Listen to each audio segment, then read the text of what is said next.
Welcome to the Learn True Health podcast. I'm your host, Ashley James. This is episode 379.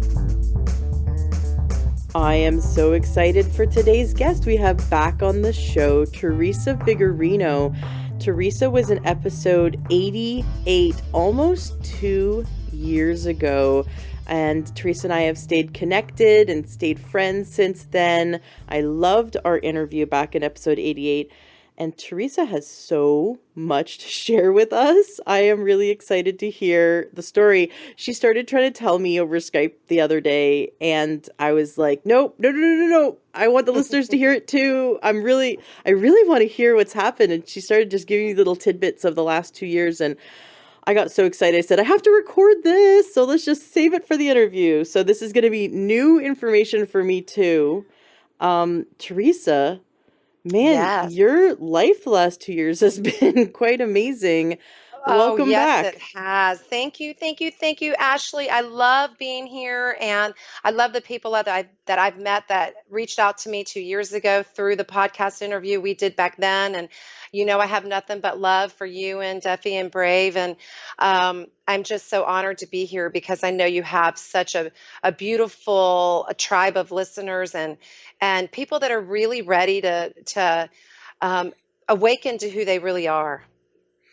And so I'm Exactly. happy to be part of that process, even just a little bit. Oh, wonderful. Awaken to who you really are. And isn't that what it's all about? Now, you have a free giveaway for the listeners. Yes. You're so funny. You're like, podcasters expect us to give things away. And I was like, isn't your presence enough? Isn't No, we're gonna give something cool to listeners. Okay, so you have a gift for the listeners. It's free people. And Yeah. you created, and you created a while ago, but it's still very relevant, and it's a free audio course on manifesting in your life. And so the link to that is going to Yes. be in the show notes of today's podcast at learntruehealth.com, and then listeners can go to that and they sign up for your free audio course where you teach techniques for designing your life in a way that manifests the miraculous. Absolutely. And I just love teaching this because so often in life we walk around feeling victim to our circumstances when in actuality we manifest all the time. And so understanding this and that literally when you look around your life experience, you are the creator of what you're seeing around you. And that was a really that's the beginning actually. And what I've learned in the past 2 years is there's so much more, and there's always more to learn and grow and experience and expand. And I've been going to school. I've been going to spiritual school, if you will, the last couple years, man. Wow, is all I can say. The spiritual school of hard knocks, right? A little bit, some intense growth because it was life or death for me, quite frankly. And I was brought to my knees. If only I could have bent my knees, I would have been on my knees. But at the time, I was turning into a stiff lady with scleroderma, and it was really a divine unfoldment. Although it was extremely uncomfortable, and it was extremely ill. It took me to my knees so that I could grow Yeah. and I could really learn what healing was all about. It's in the hardest times that we can gain the most growth. Yes, and I'm still learning, and it's a forever deal for all of us. But what I went through in the past 2 years since we last spoke was basically the heroine's journey of my life, a solo journey into the depths of my being, into the depths of what I was creating, into the depths of disease, into the depths of emotional healing, into the depths of energy and vibration and ancient plant medicine and shamanism. And the depths of the Which jungle. I can't wait to get to that part of the story. yeah, into the depths of the jungle. So take us back. So after our interview, Mhm. you told me that you ended up falling sick. Is that with the scleroderma? And you ended up in the hospital? Can you tell us about that? Yes, well, so in 2016, at the end of the year, I was very, very sick. And that's whenever I had an evening, and there were so many things that were happening, including an adrenal crisis that Mm. literally could have taken me out like at any point. I remember lying in bed. We had just gone through the holidays. So it was January 2017, and I had just moved. I was in an area that I didn't know anyone except my husband, and he was actually out of town. I had no family around me, and I was very, very, very ill. And I was lying in bed, ready to call him to come home from a meeting or 911. And at the time, my kidneys were shutting down. The scleroderma was so wrapped around the linings of my lungs that I was getting having bad EKGs. I was feeling like I couldn't breathe. I was struggling to move my body. I was crawling to the bathroom, only not being able to urinate that evening. And I mean, I just wanted to go. I was so sick. I crawled back in bed, and I will never forget this as long as I live. And I said, God, I'm ready. And all of a sudden, deep in this meditative space, so I was straddling both dimensions. I saw the face of Yeshua, the Christ, say to me, really? Are you sure about that? And then immediately, like a snapshot picture of my husband's face, a snapshot picture of my daughter's face, then my son's face, and then a room full of people. It was like a giant auditorium, and all these people looking at me that I did not recognize. And I said, no, of course I'm not ready. I'll stay. I know I'm not done yet.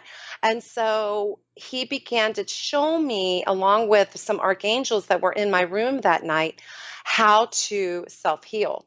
So at the time, we knew I had a mass in my lung. We knew I was in adrenal crisis. We knew my kidneys were inflamed. We knew that I was really in bad shape. I wasn't getting enough oxygen to my heart through the scleroderma process, and he was showing me how to self heal, and so immediately the next day I started feeling a little bit better. And what happened after that? Now it took me. I wasn't fully healed after that, and I ended up spiraling down in a different way later in the year. But what happened was he told me to start praying for my clients. Now, at the time, I was always the spiritual warrior, right? But I wasn't always praying for people outside of my family, friends, and people I was very close to. And so I started actually praying for people, and they started having miraculous results. Healing of Crohn's disease, pain in the knee, migraines, financial woes, relationship problems.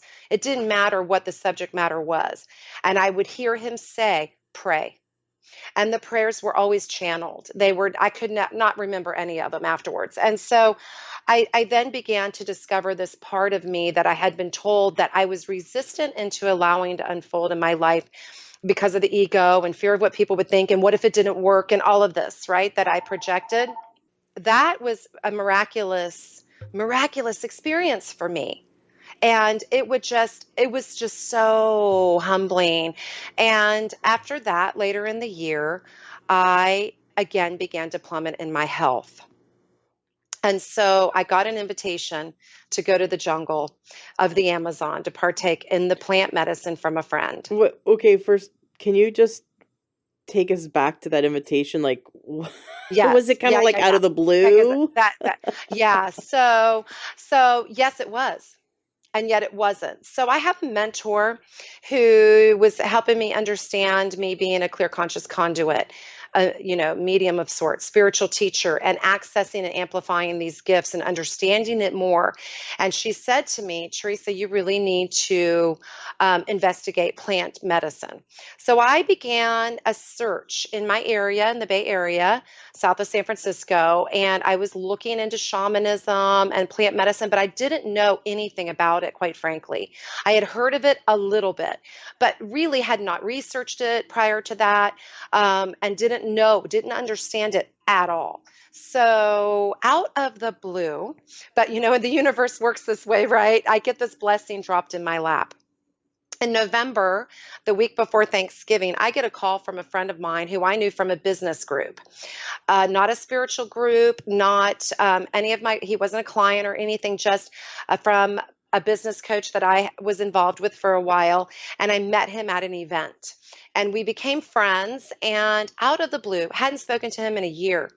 He calls me up and he says, Theresa, I am running a retreat to the depths of the jungle in Peru to the Amazon, and I have an opening that just came available. We leave in 2 days, and for some reason, I just know you're supposed to be there. Now, this guy had no idea of my physical struggles. I just wasn't talking about it with everybody all the time, working on rewriting my story. And I just about fell out of my chair. He said, just buy your ticket, meet me in Iquitos. This is when you need to meet me. And it was in 2 days. In So Peru. in Peru. Quitos, Yeah, Peru. Yeah. So fly from San Francisco to Peru in 2 days. two And days. you've been like on your deathbed twice in the Yes. last year. Yes, and I actually just days before that had been back to the hospital for heart pain, chronic heart pain that wasn't going away. And I did have a bad EKG, and they didn't really know what was causing it. And so I was really not feeling well, and I actually was on lockdown with my connective tissues, so I wasn't able to move my joints very easily. And so I was really struggling, Ashley, and I was in a lot of pain, and I didn't understand what was happening actually. So scleroderma, which you've had for a long time, is Since I was 4. is Yes. that an autoimmune condition of the connective tissue? It is. And Yeah. so the way they describe it is autoimmune, vascular because it's also in the blood vessels, Mm, arthritic because a soft tissue arthritis, mm. inflammatory because it inflames organs. Let's see, arthritic, So vascular, everything but bones. everything but bones and liquid. Wow. Okay. So yeah. So you're in rough shape, but you got to get to Peru in 2 days to go into the jungle. Yes. And I got off the phone with him and I said to Victor, my husband, I was like, babe, you aren't going to believe this. But now we don't say this to each other. You're not going to believe this because we believe just about anything after everything we've gone through. We are not surprised by surprises. I said, this, and he didn't know this person at the time. And I said, Jimmy invited me to go. He's the guy from this event, and we became friends and invited me to go with him to do plant medicine. And he was like, well, you got to go. You got to go. I I love was your like, husband. I've never met him, but I love him. Just the fact that he oh, was that supportive. How many spouses would be like, "No, you're too sick. What do you mean? You're not going to the jungle with a complete strange man I've never met." Like, oh my gosh. And he's like, "Go, you have to. It's your journey." I just love him. he is so amazing. And he's also been to the jungle 3 times, and we'll go into Well, that. And not he goes back. before this point. It was No, after this point. no, So he had never been to the jungle. He didn't know Jimmy. He right. knows that you're struggling physically, but he said Yes, go. So okay, so there you go. yes, So 2 days later, you've managed to figure out your life and get to yes, Peru to tell. yes. Then what happened? So we meet at the airport and we begin our journey into the jungle. So Iquitos is you fly to Lima. We met in Lima, and then we take the 2.5 hour flight. There's the only way to Iquitos is by boat or airplane. You're really locked in the jungle there, and it's on the river. And so it's really the gateway to shamanism because even if you decide to go into Colombia, Brazil, Ecuador, it's up in that corridor where those countries all kind of meet, and it is the gateway to traditional plant medicine. So yeah, I land in Lima. We meet with our group. I think we were a group of like 11 of us, and we take the smaller plane over the mountains and into the jungle, and then we take about a 2 hour bus ride and an hour boat ride to this oasis of beauty because this woman that owns this lodge for plant medicine. She also has people that just want to come and experience the jungle, but mostly it's a healing retreat center, and it is absolutely well. It's my second home now, one of the most beautiful places you can imagine. And even though it's beautifully appointed, you're still in the jungle, so there's a lot of jungle that goes with it that you have to acclimate to, and that a lot of people are fearful of, and you face those fears because you're there. Right? Yeah. Like spiders. Like spiders, like everything. And my husband and I, adventurous as we are, we really got into that show Naked and Afraid, and the ones that always tapped out were the ones that were in the Amazon. So I did have a little bit of fear, I'll be honest. It was a little scary for me of the critters, and now I know they're just my friends coming to say hi. Oh my So I gosh. love some I love more than others, like the butterflies and the dragonflies and the birds, and the ladybugs. But, there's some that I'm like, okay, hi from afar, right? Yeah. Yeah. So it was quite a personal growing experience into the realm of other life forms because there is more different types of life forms in the Amazon jungle than anywhere on Earth. Oh, I bet. And it's such a shame that they've been burning parts of it down, and I mean, it just breaks my heart. But this idea of getting out of your comfort zone, just I mean, step one, right? You took the leap Yes. of faith. Step two, you're out of your comfort zone because you're surrounded by animals and insects and Yes. a foreign language, a foreign geography, foreign weather. I mean, everything And is foreign foreign. medicine. Oh yeah, And foreign foreign medicine. medicine. Sure. So Yes, everything's foreign different. medicine. You're really Yes. thrown out of your comfort zone, which I think is Yes. also can be very cathartic to break out of old patterns. So tell us about your first experience there. How long did you stay? Walk us through it. Yeah, so I was there for 10 days. And in those 10 days, we were led through some group workshops with my friend, and he was explaining what we were embarking upon because most of us that were there had never experienced plant medicine, and in particular ayahuasca. So I knew nothing about ayahuasca other than it was some kind of medicine that the shamans drink with you, and then they sing these songs. That's all I knew, and I did not have time to investigate or research, and thank God I didn't because I literally was going in blind, and at this point ignorance was bliss for me, and so I just did what I was told to do, and we began our journey. I think we got to the lodge in the evening, and so the plant medicine started the next morning with a purgative. So we got up early in the morning. We rallied in the grass around each other. We had to drink this one glass of this green drink that tasted like lemongrass, actually. And then we had to drink like a gallon of water, just glasses and glasses and glasses of water, which caused a purging. So in traditional plant medicine, you do go through a purging process of the body, which we purge in only so many ways, vomiting, vomiting, sneezing, blowing your nose, evacuation through urination, defecation, sweating. Some people sneeze, cough, laugh. There's lots of ways emotionally that we purge. But you do begin with the physical body, and what I've learned is the medicine works better when you're cleaner physically. So, since we live in a toxic environment, you do go through some of that. So we did do this. It's called a vomitivo. We drank the purgative. We did the vomitivo, and actually, you feel clean afterwards.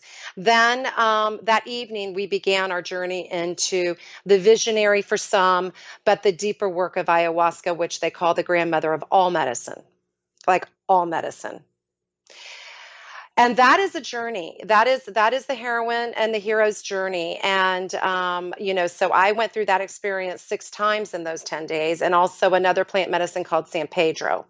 And so we can talk if you'd like to about what ceremony is like and what you go Yes. through. Yeah, please. Yeah, I saw a documentary, I think it's still on Netflix, about ayahuasca and yeah, how they're using it for people, or people go into the jungle and do this who've come back from wartime, who have post-traumatic stress, and oh my gosh, so many of them end up healing what yes, and resolving and like completing. They're complete yes, with the post-traumatic stress, and they go back, I mean, they might sometimes they visit the jungle a few more times, but they can re-enter society and they don't have those wounds, those scars, those triggers from the wartime. So there's a lot of benefit that they're seeing. absolutely.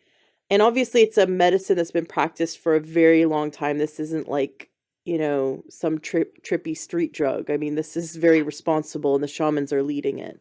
And it's very respected in South America. I just read an article last year about how in Brazil they're using this plant medicine to rehabilitate hardened criminals.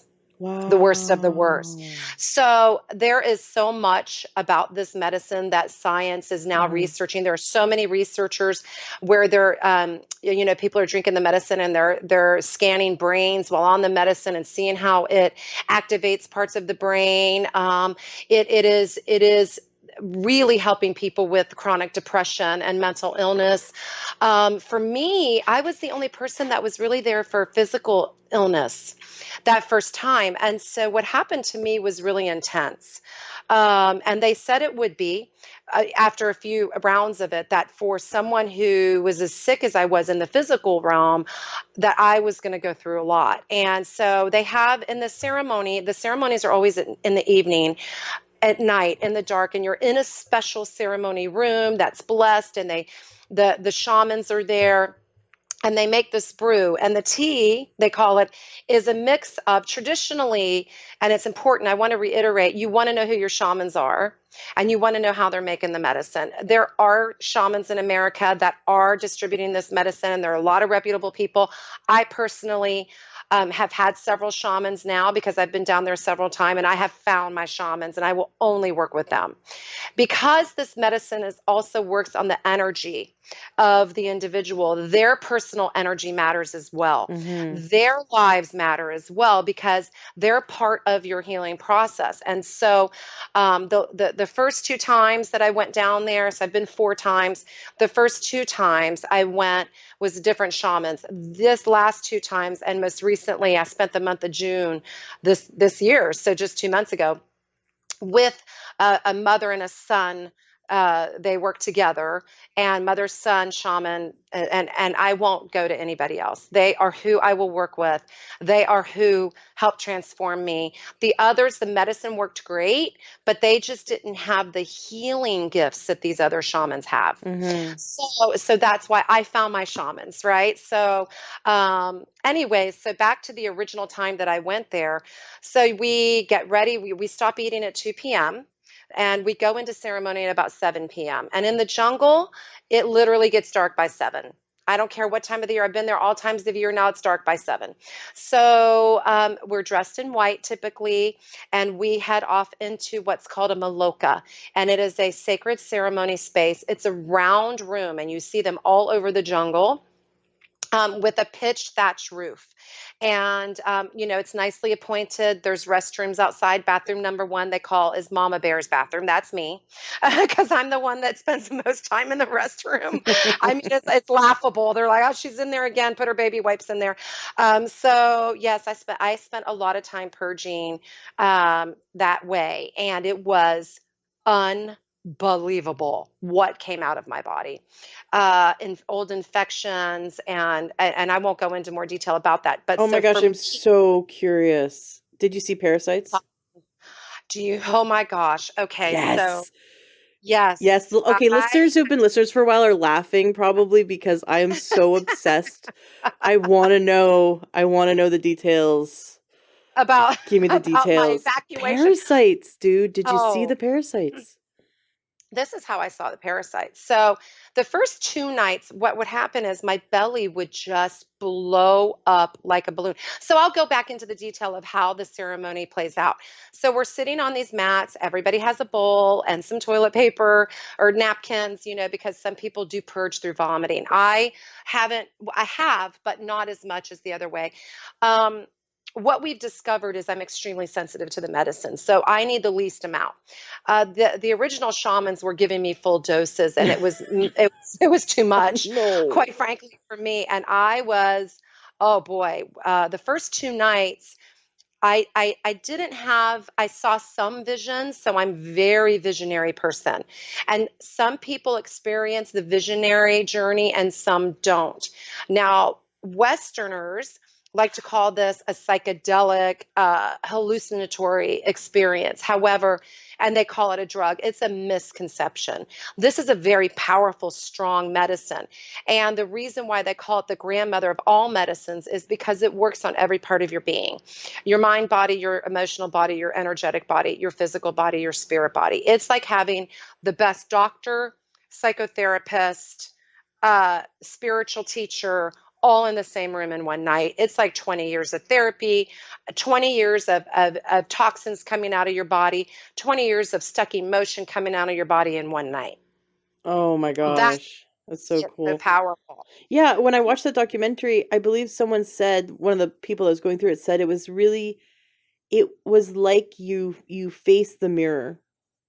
In It's a like way your you never soul have. faces the mirror of yourself. And I can Yes. really see why criminals would find healing through it, because they actually have to then face the actions and then feel what they did to others and face that. And so people who are in denial, I mean, you can't be in denial. You can't you face all your stuff. Is that accurate? It's so accurate. And I want to Mm. say, and it is in the kindest way possible, because Mm. I saw the mistakes that I had made over my life and the part I played, even if the other party, whatever circumstance it was, did, in my view, some terrible things to me or what have you, right? I also played a part in some of that. I also realized my portion of it, and I grieved that part of myself. It's also a great shame release, because the most negative vibration, it's totally a vibratory medicine. The darkest emotional vibration, and we know that we're all energetic beings and that we resonate to a vibration. The one that stays the deepest stuck inside of ourselves is shame. Yeah.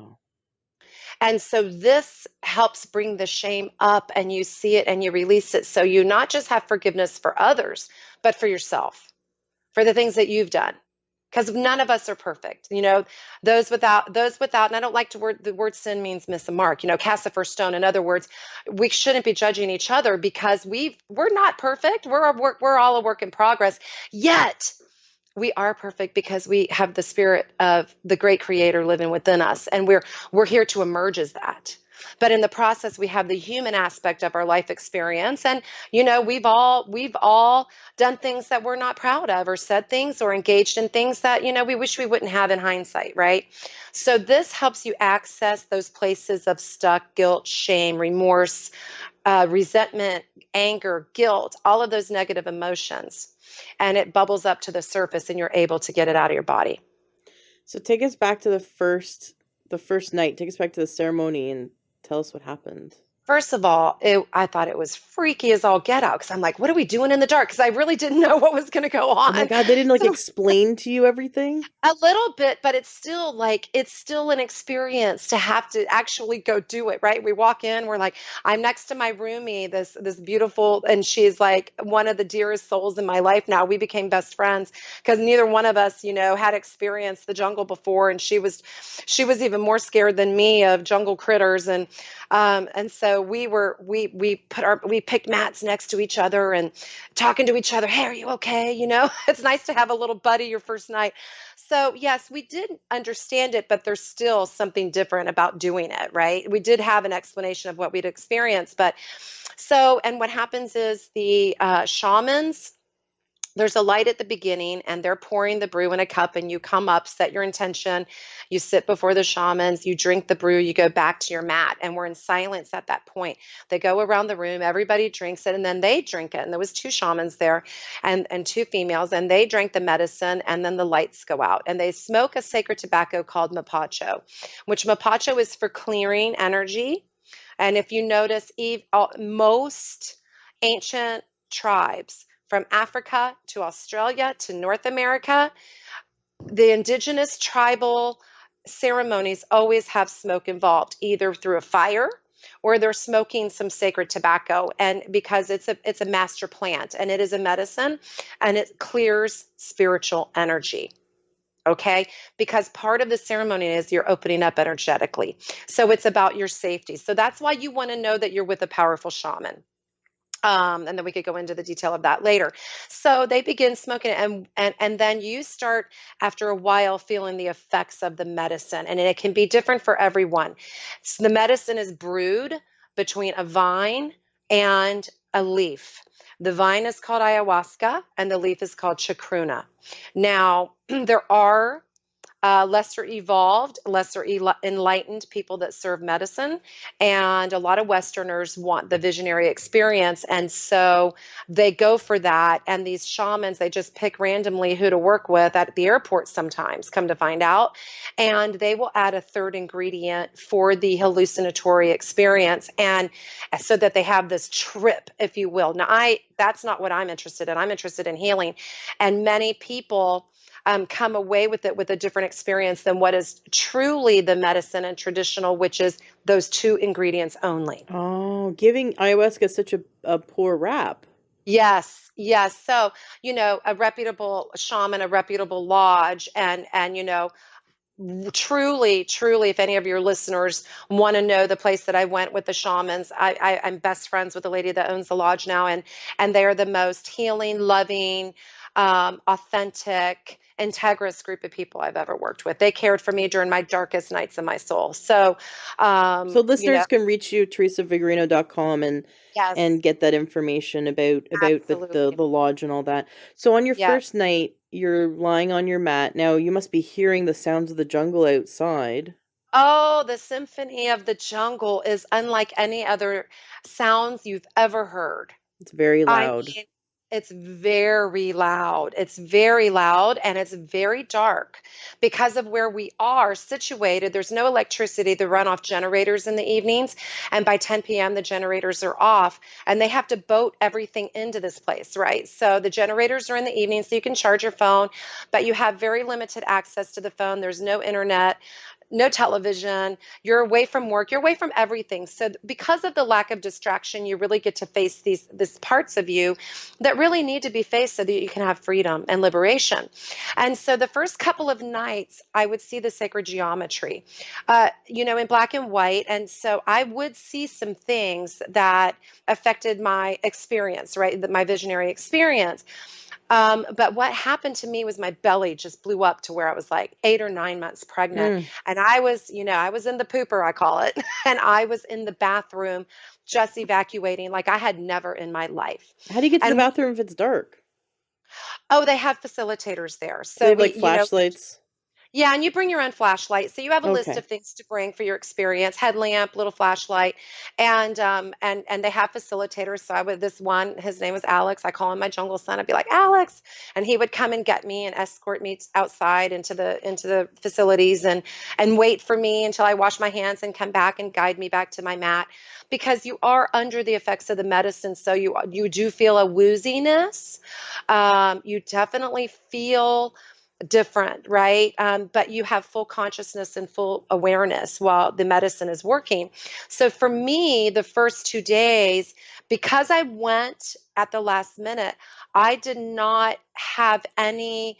Most people that go, they have a couple weeks where they are cleaning up their diet. And even though I eat really clean, no oil, no butter, no Mm-hmm. caffeine, spices, salt, no pork, no red meat. There's a specific diet that you eat to cleanse yourself so that you don't have to go through as much detoxing while you're there. So, taking into account that I had just been in no medicines, right? I had been in the hospital. I had had steroids in my system till right before I came. I was had IV anti-inflammatories. I had a lot of things in my system that I was not cleared out of. So the medicine worked as a detox on me immediately. And boy, did I feel it. By the third ceremony, my visionary experience just kicked my butt. I did not know what was happening to me, and it was extremely scary for me because I had never had that kind of experience. I am not a user of psychedelics, and I had never experienced something like this before. The colors and the patterns and the things, I mean, I just didn't even know what was going on.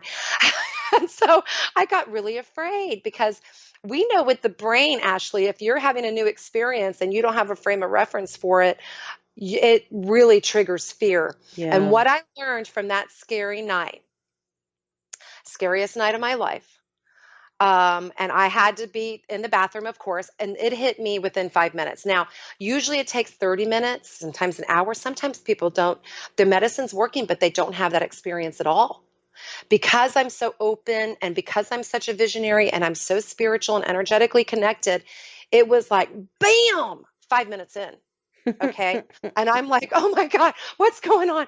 I end up literally on the jungle ground, fear of critters, didn't care, had my friend with me, the owner of the lodge, five facilitators, another shaman came out, and I thought I was going to die. Now, I did have a death that night, the fear of death. And I Mm. didn't realize, as spiritual being as I was, and knowing where I'm going afterwards, there is still the egoic attachment of the greatest fear that we walk around with, that even in your mind you think you don't have. It's still stuck in the body. We learn it at 5 years old. You know what I'm saying? Yeah. Even though intellectually we go, oh, we're all energy, we're just going to transform. Oh, we have these, we're faithful beings. Many of us know we're going to enter into full consciousness. If you're Christian, then you're going to meet the face of Jesus, and et cetera, et cetera, et cetera. This night I was begging them to life flight me out of there. Okay.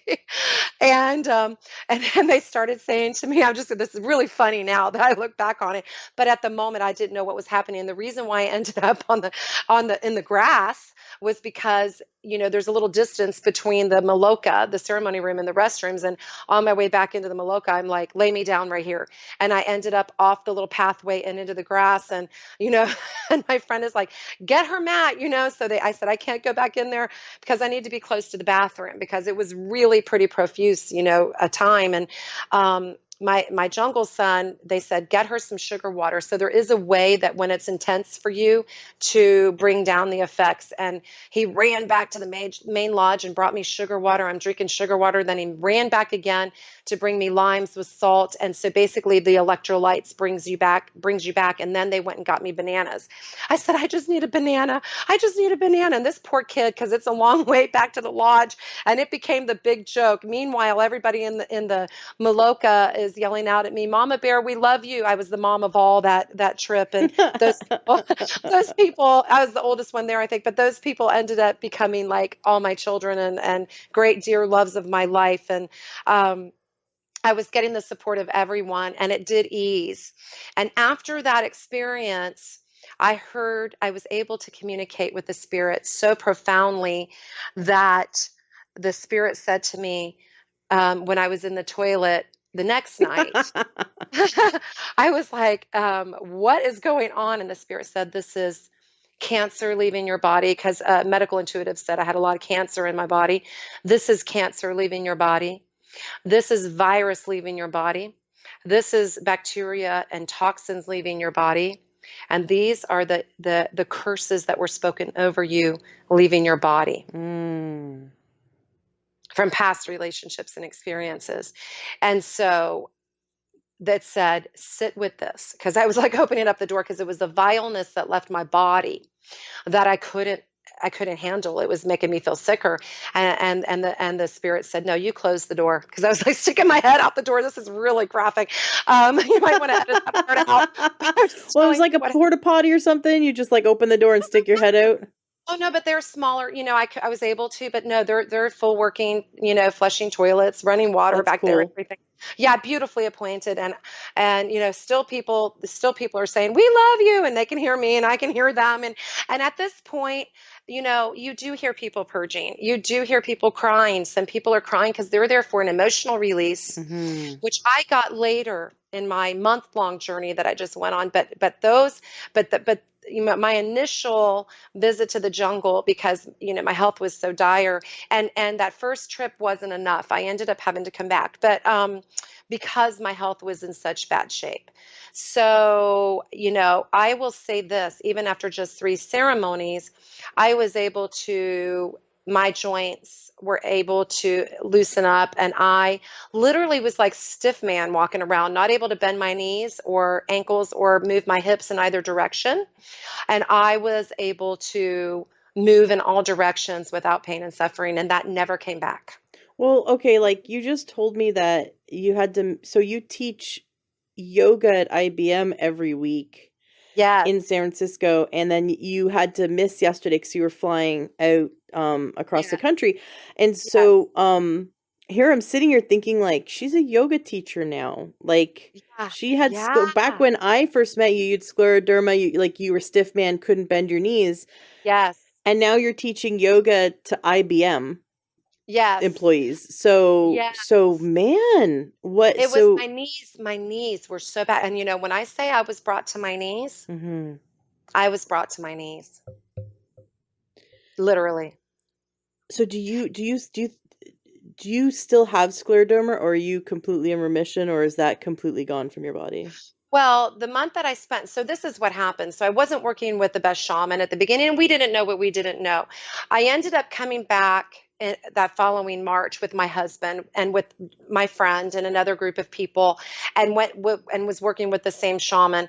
And so went through more deep healing, more deep healing, more deep healing. The irony is that I caught hepatitis A in my travels earlier that year, and so that's why we went back in March, and I had caught hepatitis A, and I had been in the hospital and almost died in January of 2018. Mm. So I also discovered that I had parasitic infections from travels to Asia years before that had infiltrated my liver, my kidneys, my ducts, my everywhere in my body, and I couldn't get rid of it. And that seemed to progress no matter how many cleanses I did. And yes, I saw many parasites. And really, some of it was a spiritual thing. And when you learn about that, when you learn that there's a spiritual and energetic connection to everything, I won't go into detail, but I had of who or where it came from, but I had a dark energetic um, a curse. I don't know what else to call it. That was attached to me, entity, being. I'm not sure if it was an energy or a being. It doesn't matter. But the shamans that I ended up working with, they cleared that from my energetic body, and that was the hole, the opening in my auric field. And because I had been so weakened from disease my whole life, I didn't have that force field, and I didn't know, because if you're not aware of it, you can't really pray against it or whatever, because I'm a strong spiritual person. How did this happen? And it was another strong spiritual person and it was actually one of the original shamans that had some dark energy, and it had, because I was in a weakened state, attached to me. And that Mhm. is a whole nother story, That's a right? whole nother story. Eric Thornton talks about that in our Yeah. the guy I told you about that I've interviewed before. He talks about that kind of stuff. And I my first session with him, he helped me remove some stuff that was like that, that was with me since I was 9, that had me Yes. hearing voices, and I thought it Yes. was my voice until I realized that those voices were totally out of alignment. Like these voices wanted me to eat McDonald's. I'm like, I haven't eaten McDonald's in 9 years. What are you talking about? And so it's Yeah. like that's when I got like the cravings I kept having Yes. were not Yes. physical cravings. They were like a voice in my head saying, "Let's eat this, let's eat that," or whatever. Or it would make the negative entity, or whatever you could call it, would make me question, like when someone says something nice, it'd be like, she didn't really mean that. She doesn't like you, or whatever. Like it's like having a Right. mean girl in my head, basically. Yeah, And and really causing you to feel negative, and what that yeah, does is it attracts more negativity. So this is yes, what I've learned energetically and vibrationally. This is where we live. We know that there are energies, entities, beings that are amongst us, and some are light and some are the opposite of light. yeah, And so, I learned so much on this solitary journey. So, oh, I have so much to tell you. We could be on yes, this call all day. So what I learned in June, and I've known a lot about this, but what I've learned is that we're all here to clean our vibration, right? Through our beliefs, through our faith, through our trust, through our opening to spirit, through our intentions. And so when we know that there is negative influence, we can detach ourselves from that, right? And we can say, but wait a minute, that's not truth. That's not truth. Because what mm-hmm, happens is there's these negative energies and these entities and these beings that are roaming on earth, and their entry point, right, is when you've dropped your faith, your trust of the truth, which is you are created as an intentional being, as a divine expression and extension of the Most High. You are one with the source of all things. And when you believe lesser of that of yourself, that is an entry point, right? Also, our behavior patterns. If there is addiction, it is not your true essence that's addicted. It is a negative influence that is being fed from that addiction. It's the negative one that has the addiction and living off that addiction through you. Does that make sense? Yes, absolutely. So, some of these are spirits that haven't crossed over. Hmm. And that's a whole nother topic of discussion that I'll have to come back for about the spiritual world. But I saw it, I learned it, and it was, and the thing about ayahuasca that I want to share with everyone is that one, well, the greatest part of it wasn't getting disease out of my body. The best part of it is the amplification, the expansion of infinite intelligence and knowledge and connection that doesn't leave or just doesn't live in the jungle. It comes back with you. So that's why so many people repeat going back. They want to go back for deeper knowledge. So there are people that go back, once a year, once every 2 years. You'll hear people that are podcasting about it all the time because what the knowledge that they gained, the cosmic knowledge that they gained. Like I actually gained a lot of galactical knowledge and cosmic knowledge and connection to these very, very, very high dimensional beings. The connection to Yeshua and the angelic realm was so profound, and it's with me now all the time. So And so, when you're lying on the mat yeah, in between the trips to the bathroom in the dark, hearing the intense noise of the jungle, yeah, how do you receive this information? Like you said, you take this information home with you, this connection, this information. yes, yes, How do you receive it? You're lying again, like I want to paint that picture. We're lying on the mat in a yes, thatched hut that's round, yes, pitch yes, dark with the very loud jungle noises, and we're sweating, possibly vomiting, going to the bathroom, yes, but yes, in between that, we're seeing colors, we're here, like we're receiving information. So how did you receive yes, it? Can you take us absolutely. back to that, like give us a play by play? Absolutely. So, typically for most people, it's about 30 minutes to an hour in that they feel the effect of the medicine, except for yours truly. I'm like 5 minutes in and everybody goes, uh-oh, there she goes. But that was, the medicine at the time I was probably partaking in too much medicine. Now they give me like a tablespoon. They know, no, no, no, no más para Teresita. No more for Teresa. I'm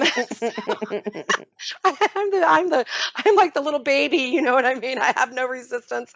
And for some people, they have to drink 2 full cups, but it just depends. And I don't know the explanation of that. But so what happens is when it goes dark, in other words, the lights go out, the shamans have partaken in their medicine. And part of at the beginning of the ceremony, they are coming around with the mapacho and they are blessing you with the mapacho and the space.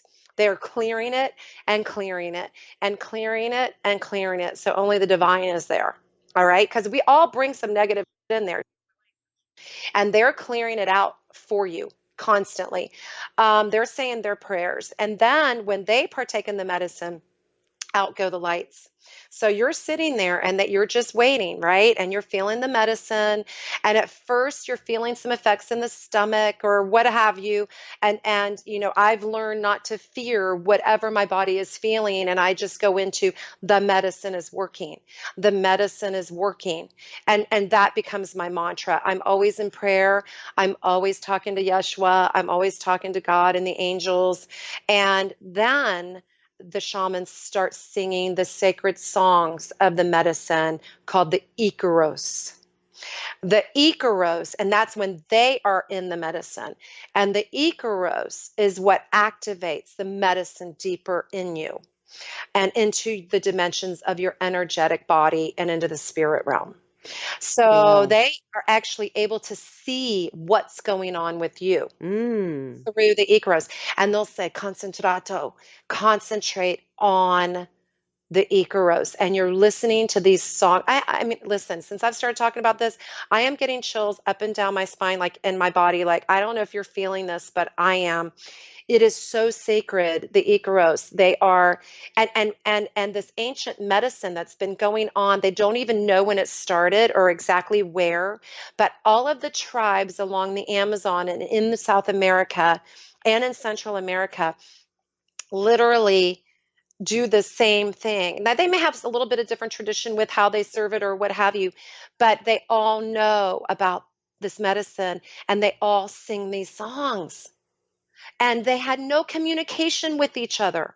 They believed that the divine source of all things taught their ancestors about this medicine so that you can connect deeper to the spirit realm and into the multiverse, the multidimensional space where you have infinite knowledge and infinite healing, an infinite connection.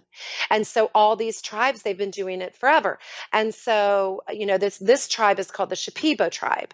And the Shipibo tribe, they have their Shipibo language and they're singing these songs. And it is music that you've never heard before, words you've never heard before, and you stay connected to the shamans through the Icaros.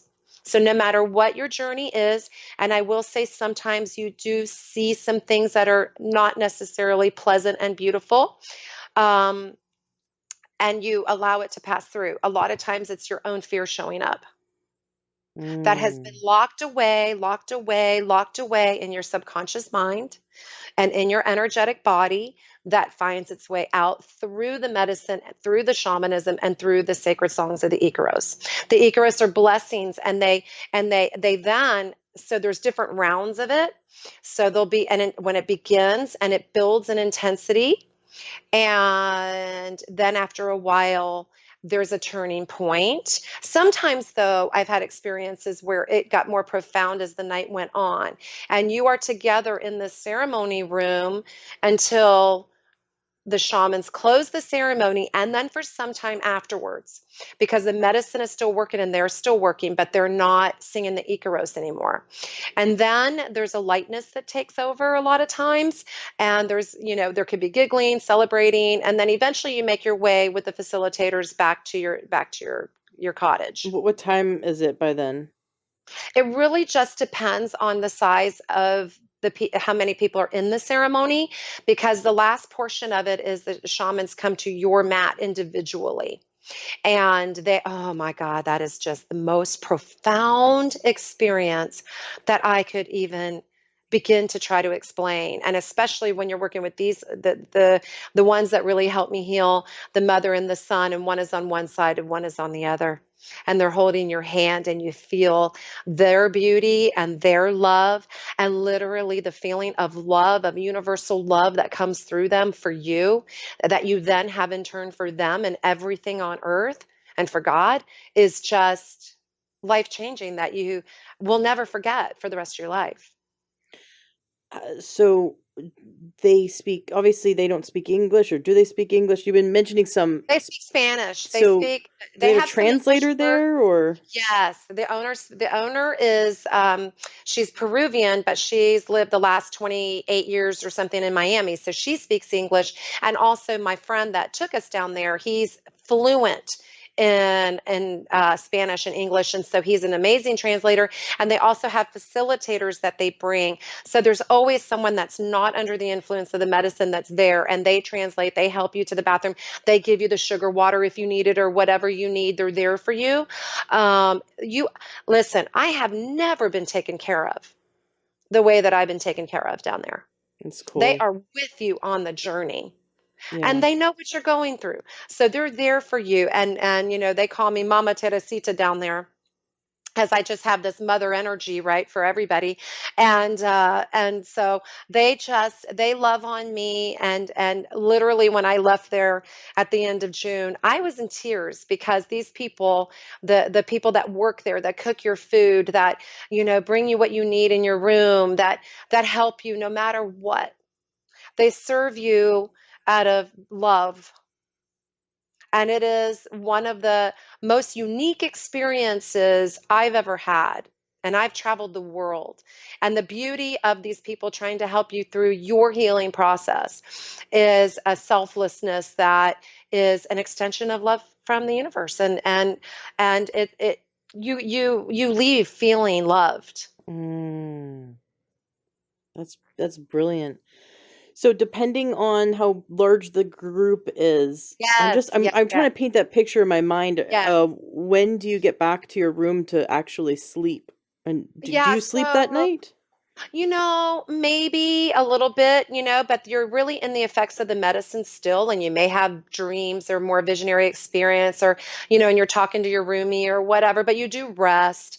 There's a lot of resting that goes on. And what I notice when you come back from the jungle is the high pace we live here and the toxic environment that we're in. It is such a profound difference from in the jungle to coming back to the States.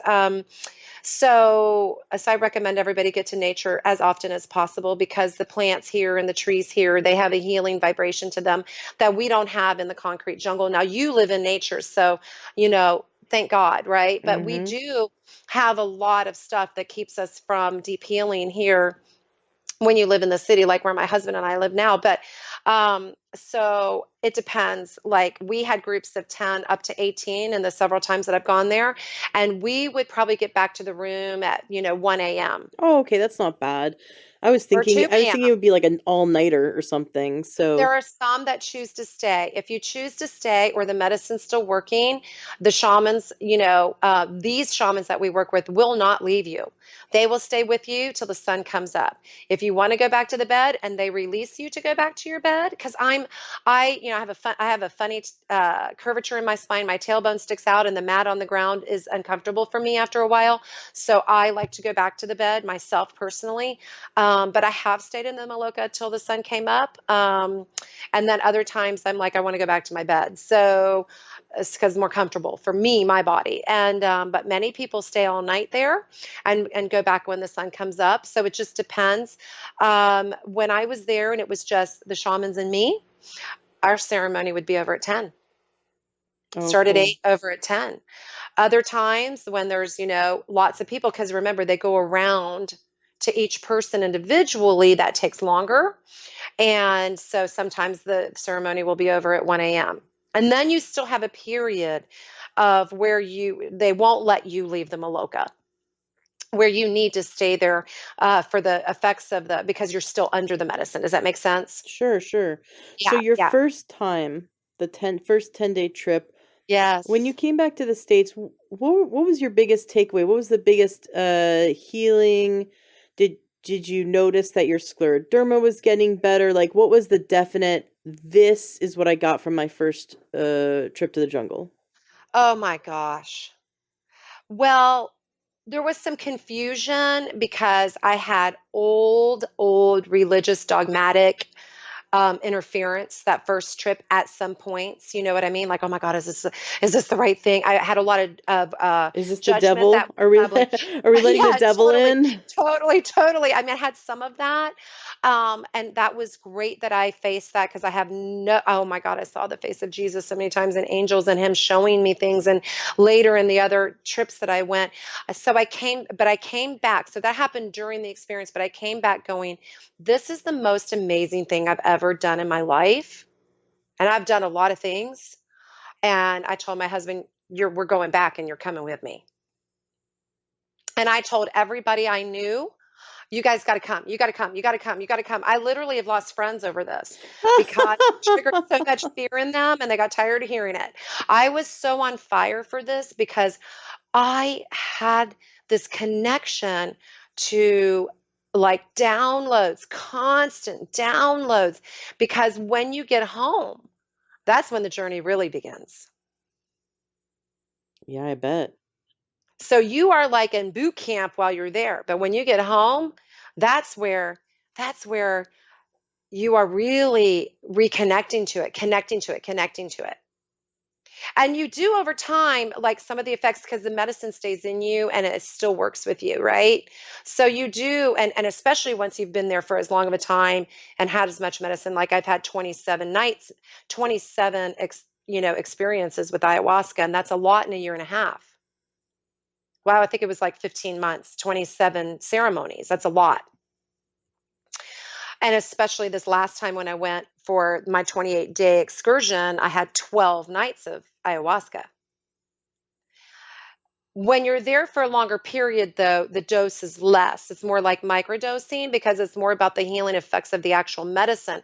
So, this last journey that I went on by myself, because I had been one other time with this mother daughter son, mother son shaman family, she said to me, "You need to come by yourself and you need to come for at least a month."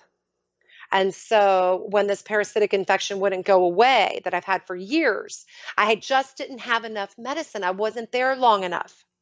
So I had to go deep and I had to be there for the month. And I thank God for the parasites because it forced me to say to my husband, I got to go. And he said, go. So when I got back at the end of June, I said to my husband, "You're next," and arranged his ticket, made the arrangements. And 1 month later, my husband left for the jungle for a month, and he got back at the end of August. And he went without you. Yes. Wow. Solo journey is I love it that we went with group, that I went by myself with a group, and that we went twice together with a group, and then we went on our solo journey. And it's changed him as much as it's changed me. And by changing, what I mean is it's almost like all these layers of falsities, of teachings, of culture, of things that are programmed literally peel off of you so that you become this lighter vibratory being that has connection to the truth and what really matters. Yeah. So tell me about your physical healing, removing these parasites and everything. Yes. Because it sounds like, is your scleroderma gone? Is it in remission? Like, Yeah, so halfway through in June, that's why I went. So each time I went, I had profound experiences, visionary experiences. And you asked me, how is it that you learn? I see things. Okay, so I see, I had, I saw things that were yet to come that came to pass. I saw how things about my children. I was brought to my children in the spirit realm, and there was one visionary experience that was the most beautiful thing because my children went through some trauma in their past and their childhood, and I was dressed as a priestess in this one vision where I was dressing and blessing my daughter and my son, both as a priest and a priestess.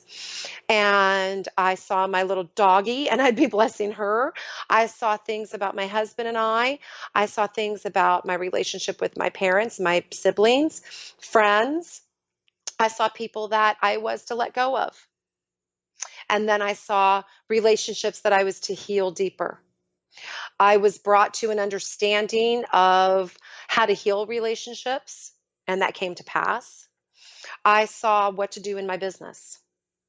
I saw how I was to be a hands on healer and that I would pray over people and they would be healed. Through my connection to the source and through the divine beings, Yeshua, the angels, and these other high dimensional beings that would work through me, I just became a more open vessel as a result of it. And I was to do it. And I said, okay, I trust you. And then simple things like, take up the piano again. That's going to enrich your life. Take up the pottery. Start sewing again because I had become so um, focused on my health, on others, on my husband, on my business, and on everything else when I had taken the time to be the creative person that I always was since I was a little girl. So when I was there in June, and I remember walking around in my bare feet. Now I'm in my bare feet in the jungle. You know what I'm saying? Like, and not scared. Walking around in the jungle in my bare feet, and I was brought back to when I was a really, really small little child at 5 years old, and I was always the barefoot one in the yard.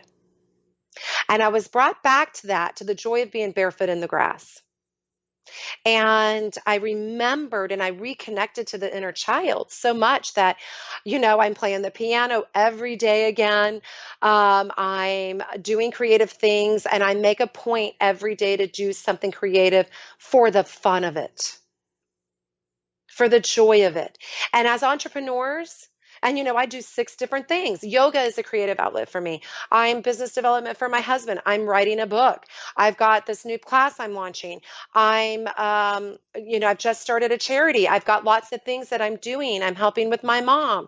There's many different projects I have ongoing, but I'm taking time every day, even if it's just 30 minutes, to do the thing just for the sake of creativity, because the creator is creative.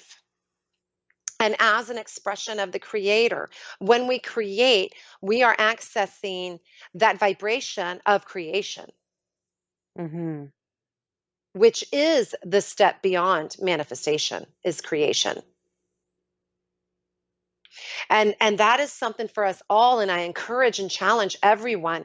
What is the thing that you love that you don't think you have time for because it's not, making you money, or, the bathroom needs to be cleaned, or so and so wants to talk to you on the phone, or there's a Netflix show. Take some time on the daily, even if it's 15, 20 minutes, and you're going to find that your vibration is going to lift and your vitality will lift. Your energy will lift. More creative ideas come. And actually, you know what comes? Happiness and joy. Because we can get bogged down with, oh my gosh, is that marketing working? Oh my gosh, what are the analytics, Duffy? Am I right? We can And definitely get bogged down with the day to day and lose that connection. and you would think me being an empty nester, right? And not running the kids here and not running the kids there, that I would have had more energy toward that. But what happened was, my husband and I became really focused on business. And that's not my mindset. That was more his mindset.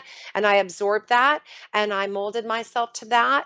And the more I did that, the sicker I got. Mm, sure. And it's so funny because he came home going, and when I came home, and while he was gone, because we traveled in July, and then my dog got sick, and I had like 3 weeks of just caring for my little doggy, and bringing her back from the brink. And he was gone during that time. I started playing the piano again, and it was like the message was so clear: creativity is your way, Teresa. So I started painting, and I started, I'm going to do needlepoint and just little things I can do in the evenings rather than just sitting doing nothing or watching TV or whatever, because I'm still, my energy is still coming back, and I'm still under the influence of a lot of the plant medicine. And I'll go back to that experience of the plant medicine. And my husband came home saying, we've got to join we've got to get you a pottery class, and you need to play the piano. And we just started giggling. He's like, your way, Teresa, to health is creativity. He came from the jungle and that's what he told you? Yeah, And he didn't know that you'd spent the last month playing the piano and correct. doing all that. So he got the Yes, same message you got. That's funny. yes. I love And it. totally supportive, not like, Teresa, will you clean the apartment? No. And it's beautiful. It's beautiful because he went through the journey himself, and he knows what he needs to do for himself now. So you receive messages for yourself and your loved ones and you just Yes. get clarity. Do you think Yes. it's that we all have the ability to be intuitive and get in touch Absolutely. with it, and that the medicine just pulls the ego aside and pulls all the, you know, Yes, all the the busyness programming. aside so that we can actually receive the intuition we always have? We are born this way. However, through teachings, culture, wounds, ego, everything that happens, it gets clouded. And and we run on these programs a lot of times under the radar. And I'm a big proponent of changing your belief systems through your neural pathways. But there are some wounds that stay stuck that you don't know that they're there. That you're like, "Oh my gosh, I didn't even know." And so that's what the medicine brings to light. are the things that are so deeply embedded that you're not even aware. There was one night, this was, when we were with the group, and the shamans were like, no, no, muy poquito, Teresita, where I got like a teaspoon, everybody else is, and I'm like, la, la, la, and I'm just having a good time. You know what I mean? And when people started going through their experience, I started worrying about everybody. And the message that I got from that experience was, see what happens if we don't kick your butt and make you, down in the toilet and face down. You won't concentrate on yourself. You are so used to caring so much more about everybody else that one of your lessons is, now is the time to care for you. Very good. And that happens to a lot of moms in the world, and a lot of people pleasers in the world. And one of the messages I got while I was in the jungle, and my father appeared, not in ceremony, but my father, who's crossed over, appeared. There was another guest there, and she's a medium and a clairvoyant. And she said, "Look, I know we just met. We had just met like 30 minutes before." She goes, "Where's your dad?" And I said, "Well, he's crossed over." And she said, "Well, he's here, and he's standing right behind you."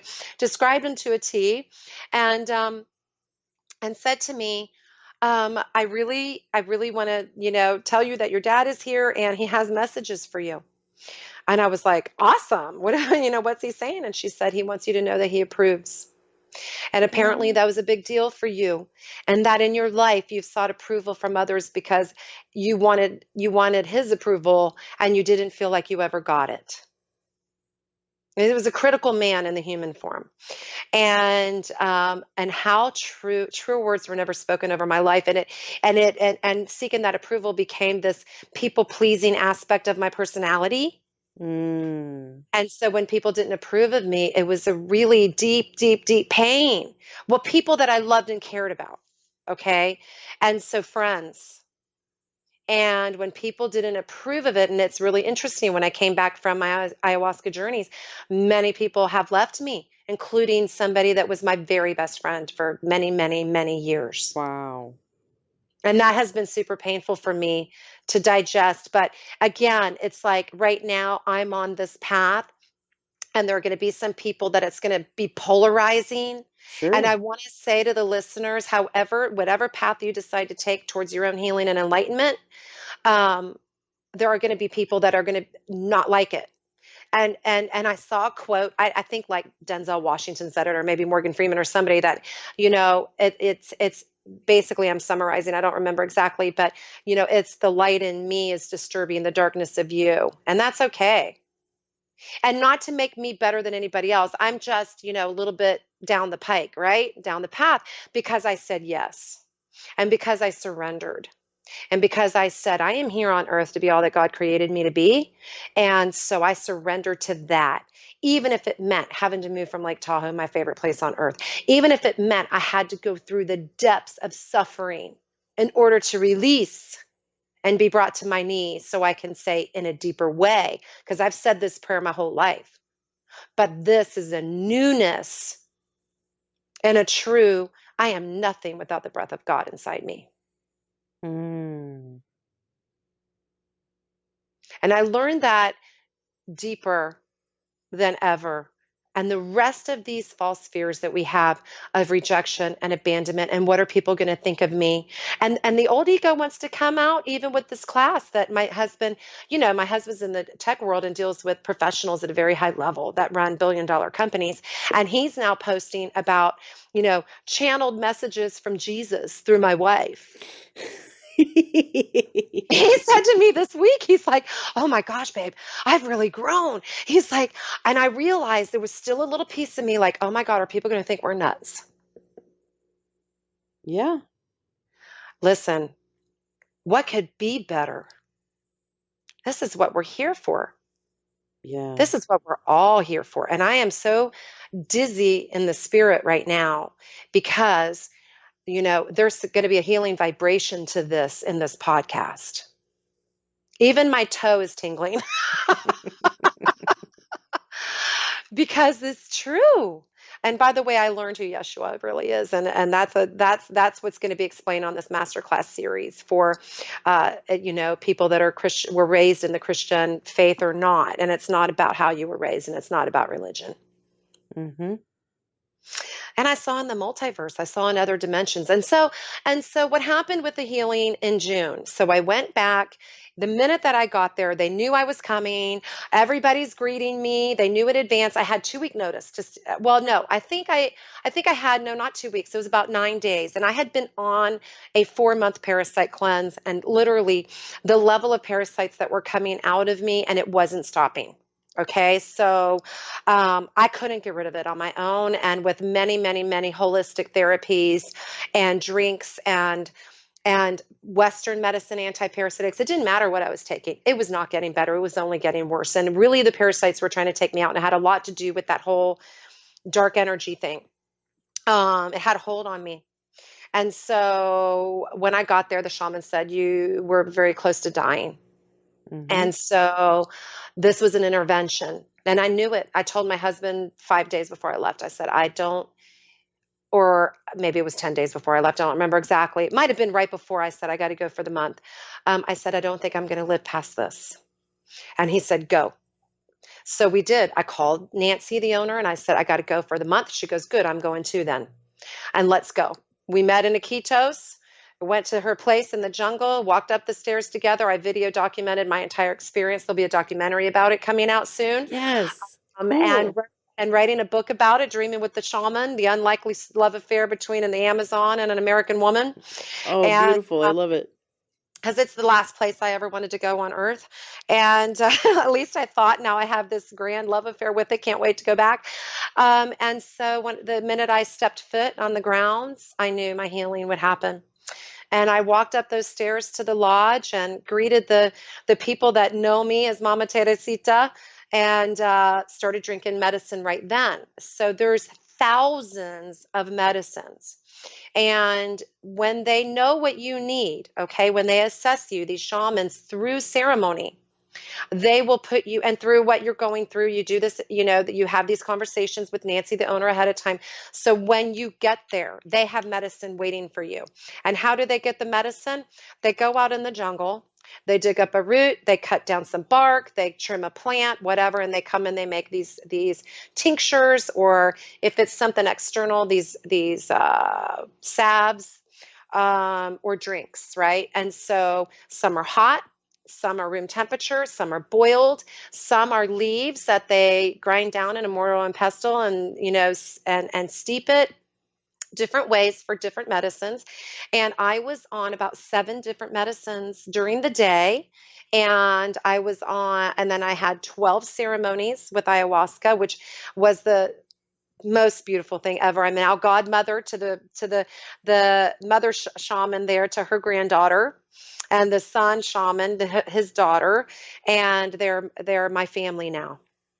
And about halfway through, she said, the root of your disease is gone. Ooh. Did you feel it? Yes. Because I wasn't able to eat. I wasn't able to go to the bathroom before I left. I wasn't able to breathe before I left. The minute I was there, I was breathing and I was going to the bathroom. I wasn't able to urinate. My kidneys were that inflamed. And food was hard for me. I was down to hardly eating anything, and I was eating massive amounts of food while I was down there. Dieta food, specific foods, but I was definitely on the diet that they were giving me, specific and delicious. The food tastes better down there. The soil is so rich in South America. So I said, well, what? And she said, but the wounds are still there. So this is the most fascinating part. She didn't know what scleroderma was. They don't have anatomy books, and they don't go to medical school. Mm-hmm. They see your body from an energetic standpoint, Mm-hmm. okay? Mm-hmm. And what she said to me was, the wounds are still there. And I said, well, what do the wounds look like to you? And, the translation is going. And she said, they look like, and she said, they're from your brain, all over your brain, to the bottom of your feet. And I can testify to the brain because I had a neurological event after you and I spoke, and I was in the ER for that. And I had white matter and some growths in my brain and all of that I never really did, go down that path was allopathically for it. And so she said, they look like scabs that have come off, and there's a scar that's left, big ones, and it's my whole entire body. And that is exactly what scleroderma does. It's scars. Yeah. And so the healing is taking place, right?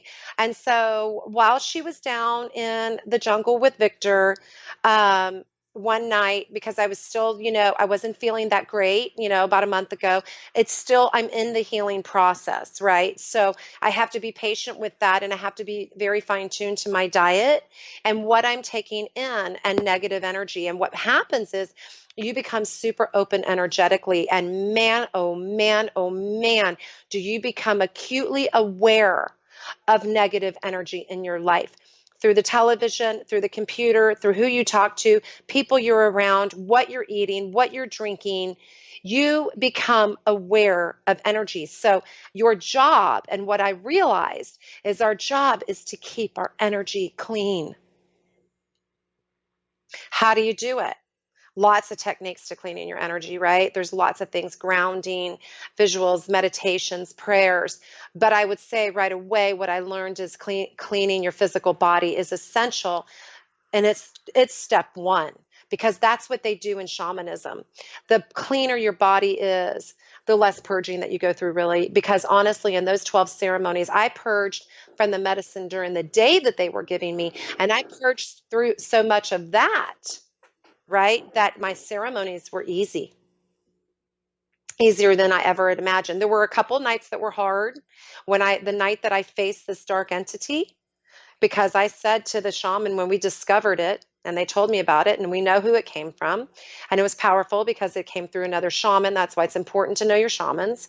And I said, tonight's the night. I didn't come here for this. When I first came down here, I came here to get healing, and I want it gone tonight. And the minute that I said it, I started feeling a choking feeling and pressure on me, and I started doing my own prayer work and calling in beings to help me. And that night was a hard night, and after that, it got easier. So, what other questions do you have? You were asking me what it's like how do you get the information?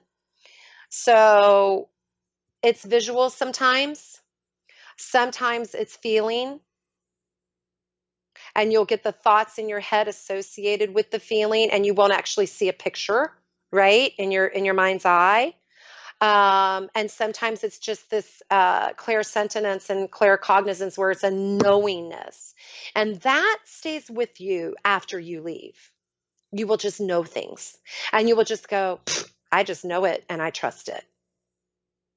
So you become more confident in your intuitive abilities. Very cool. So after the shaman saw that your scleroderma, the root of the scleroderma was gone, what did she say about healing the scar tissue? Oh, she said it's just going to take time. The medicine will keep working, and it's just going to take a few months for the damage to be healed. And to keep, watch my diet, go back to some regular foods, because you're without salt, you're without sugar, you're without fats. You're without a lot of things that you need for your body. And so when you're done with the dieta, when you come home, you stay on it for a while, and then you start adding some things back slowly, because it becomes like a shock to the system and you cannot feel well. And I think that happened to me. And we know, like, for some people, you have to stay on the diet more strict for a longer period of time than others. And because I'm so sensitive personally, and I would recommend that people do that when they come back, if you're there for a long period of time. um, and so she just kept saying to me, it's your mind now. Relax, rest your mind. Mm, Because energetically, our mind races around, and you really, when you're in the jungle, you become very attuned to that. And so when you unplug and you don't have this visual stimuli with our screens that we do, and that causes our brains to really speed up its activity, traffic, what stress of money, whatever, it speeds up the brain. And so then when you're there, it's like, poof, everything comes to a stop, but you become finely attuned, acutely attuned to how rapid your brain is moving and worrying and wanting going down rabbit holes of shit. Excuse my language. And what would happen is I would get a bad headache from it. And she would have to do during the day, she'd have to do these things over my head. She's like, rest your mind, quit worrying, quit worrying. She got demanding about it. It's pointing at me. Stop it. For them, they're in such a peaceful state. See, they don't worry. Mm. They're so connected to the present. And you know, as a coach about reducing anxiety and getting over panic, that it comes from the mind and then it gets triggered in the body. So then we have those physiological responses. Right. And I would say it is the silent chronic disease of America and Western culture. Absolutely. I guarantee 9 out of 10 people, even people that are in the business that we're in, still have anxiety at some low level that maybe they're not completely aware of, or that they're picking up from the community around them vibrationally. Because when you go down there and you'll be like, wait a minute, what's that thought? And I mean, I was like, will you just shut up your, I was so mad at my mind, but it was really the medicine was showing me how overactive it is. And that when I come home, it was going to be essential for me to kick up the yoga, to kick up the prayers, to kick up the meditations, and to catch myself from the old habit of rabbit hole thinking. You know, what happens if this, and 6 months from now, and we're really taught that with this movement of manifesting, which I've taught, right? With self-development and personal development and writing your goals down. And I'm going to manifest the $100,000 a year this year with the online coaching world with that, right? Now, I'm not saying what are your desires. There's a difference between focusing on what you want to manifest. And it occurred to me and my husband from these downloads, I'm like, oh my gosh, we got this wrong. And I'm not saying it's a good step to learn that you're a powerful manifester, right? But we're manifesting all the time. And when you're putting out the vibration of, I want this, like my husband and I, we want this ranch, either in Montana, Wyoming, Colorado, Nevada on the Tahoe side, maybe California, I don't know. We want a ranch with a space where we can bring people in for masterminds and retreats. And we want it to be our home and a retreat place and horses and nature and blah, blah, blah. We were so focused on what we didn't have and working at manifesting that we were putting out unknowingly the vibration, even though we were coming at it from, and we have this ranch. Well, we know we don't have it really. And we were constantly focused on what we didn't have, that we were still putting out that vibration of what we didn't have, even though we were coming at it from a manifestation standpoint. And so now, and now we realize that with the divine creator, we surrender now. If that is in the highest will, and it's a vision of the highest will for our life, as we're becoming all that we were created to be as a divine, unique expression of God, then yes. But we're going to be okay if it's something else too. Yeah. We're gonna be like the wind. So we've released our attachment, Mm-hmm. and that moves us into a state of trust, and that we're going to know because we're going to be divinely guided. And so when that becomes your focus, right? When you focus on the big desire, which is to be all that we were created to be, right? Through this unconditional love and guidance, and through help of helpers like Yeshua, like the angels, like other dimensional beings, Serapis Bey that works with me, which is the divine architect that takes things from an energetic standpoint and helps you manifest it into physical matter here on earth. I had discovered him this last time in June, that he was working through me and for me and because of me, and how great is that? And I'm humbled by it. And those others, many others, and Yogananda as well. I didn't realize he was one of my guides, and no wonder I'm doing yoga again, and oh my gosh, it was just so beautiful. And connecting with these energies of these beings, these Christ consciousness beings. and knowing that all is okay just like it is right now. And that is the key to letting go of the anxiety, the monkey brain, the worry, the stress is really becoming focused right now in your senses, and knowing that that truth of who you are will emerge and is emerging, that you are coming here to be all that you were created to be in the as a divine unique expression of the most high God. I say God, people can say whatever they want, source, energy, vibration, creator, just a word, right? For a meaning of a being, of a truth, of an energetic reality. I love it. I love that. Take a deep breath with that one. Yeah, I love that Woo! you have. Teresa the preacher. But I love that you have had tremendous physical healing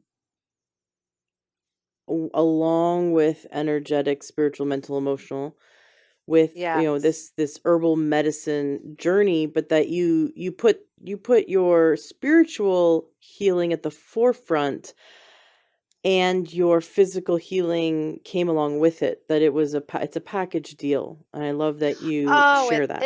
is. It really is. And but like I said, in order to really cleanse yourself so that you can energetically vibrate with this resonance, you have to clean the body too, because we're in the body right now. We're not of the body, but we're in the body, right? We're Hmm. more than that. We're a spirit living a human physical reality at the moment, but the true reality is that we're always connected to that energetic place. We have to clean the body too. It is a package deal. Yeah, it was. It's hard to do good work from a sick bed. And let me tell you, it's hard when you can't move and you don't have energy to get out of bed to be able to complete the mission. Yeah. And you've got quite the mission that you're working on. So you have two things right now that you've launched. One is a charity. I want to hear about that, and another is a mastermind Oh, that's coming up. So let's start. Let's yes. talk about your charity. Now, did this This come from one of your journeys to the jungle with through ayahuasca? Did you have a vision to do this charity? the vision was put on my heart since I was a little girl. So this is about 45 years in the making, honestly. This is a soul yearning and calling that I came here to do. This is the deepest part of my calling, I believe, because it's been with me my whole life. When I was little, and I shared this and I was 5 years old, and out in the yard in my bare feet by myself, I had this beautiful experience of being a mother to millions of children. And so my poor parents, hearing things in the attic and people around us, and how many people are you playing with, Teresa? And I'd say millions. They're like, what the heck? Most kids have one imaginary friend. Teresa's got millions of them. God only knows what they were thinking. But I would go out to this special place in the yard, and I had dug this hole by the tree, this beautiful maple tree, and I would throw in acorns and blades of grass and leaves, and I had a stick, and I would stir it up, and I was making stew, which is so like me, right? It's so like me to be in the kitchen. And I was feeding everybody, and they would say, who are you feeding? I would say, well, my children. And they would say, how many children do you have? And I would say, millions. And with an underbite and a lisp. And fast forward, when I was old enough to like really care about watching TV, because I wasn't at the time, I was really little. And I remember seeing, maybe 10 years old, 8 years old, something, a news clips of the famine in Ethiopia and other places in Mm. Africa. And I remember crying. And I remember asking my mom, why was this happening? And seeing starving children, and it just left a mark. And my mother remembers me saying, and she told me this last year, that I was maybe 10 or 11, and there was more famine and more shows. And she remembers me saying to her, I'm going to do something about this. We have to do something, I would say. And so then I remember the one picture that we all have seen that was on the cover of Time magazine or Life or something, with a little boy that was crouched over a starving African, beautiful little boy, and a vulture standing behind him. And I never forgot that picture.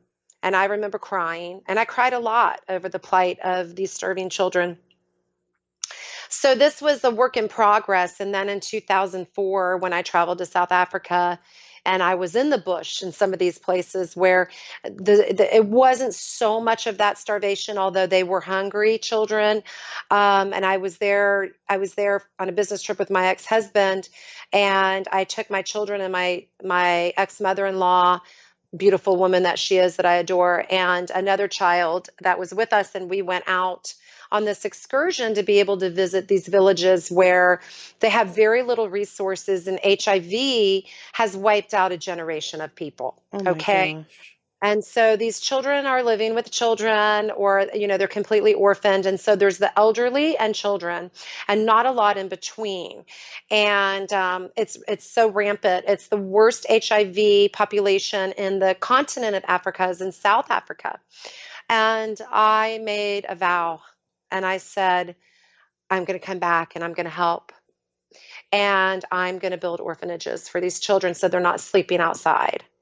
And 15 years later, I'm making good on that promise. And we already have the village. It's the villages I went to. I've reconnected to the man that drove me that day, who was working for a conservation group that was no longer in existence. And last year, after, a trip to the jungle, this is how this works. I went to bed one night, and the image and the voice said to me, the spirit said to me, find him, the one that drove me around. I was like, what? I've only seen him that one day, but I fell in love with his soul. And he said, find this man, and he's going to be your boots on the ground, so to speak, for lack of a better term. You need someone that's a local that knows how to get this done. You need to find him.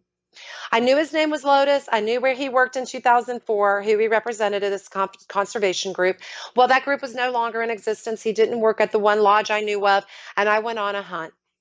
And about a month of emailing and making phone calls, Ashley, I get an email from Lotus. Beautiful name for a man, huh, Lotus? Mm-hmm.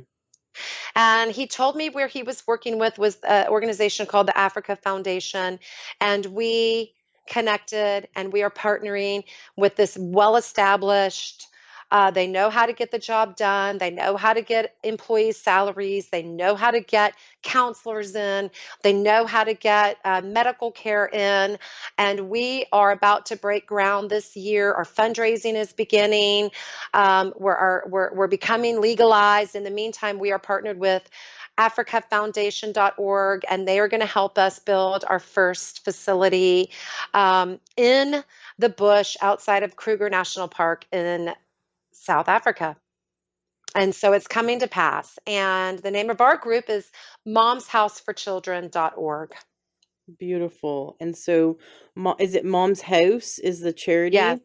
yes. Mom's House for Children is the charity. Mom's Yep. House for Children. Yep. I love And it. we have a website up. We're a work in progress. We're grassroots. It's a family deal. My husband and children are involved, and we're building our team of many of them are people I've sat in the jungle with, and we've held each other's hands through some of our most intense moments in life, and have emerged fearless. The greatest gift of the jungle. And we're ready to eradicate homelessness in the most vulnerable locations, because there are 200 million homeless children where there are no resources. Where there are no resources. And if we want to change this world, what do? We love the children, reunite the world.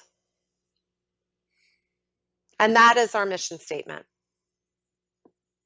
I can't even fathom 200 million children homeless. Yes. And in vulnerable locations where criminal behavior happens, right? Because they need to feed them.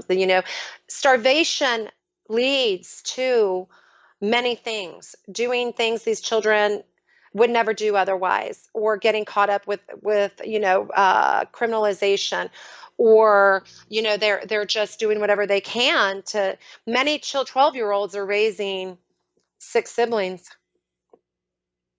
So they're not going to school. None of the kids are really able to go to school, or not a lot of them. They're having to find work.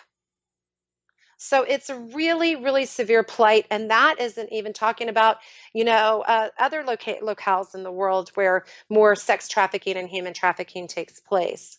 Yeah. So we solve a lot of problems by eradicating homelessness for the vulnerable children of the world. Yeah, because then they don't get into the drug trade and the sex trade, and so they don't become child soldiers and Exactly. all guerrilla Exactly. warfare. And yeah, that makes sense. Get it at its root. Well, I love it. Thank you so Congratulations. much. So it's been one of my lifelong dreams, and now is the time because they're waiting. So I welcome all helpers of all varieties into into our movement of let's put the children first.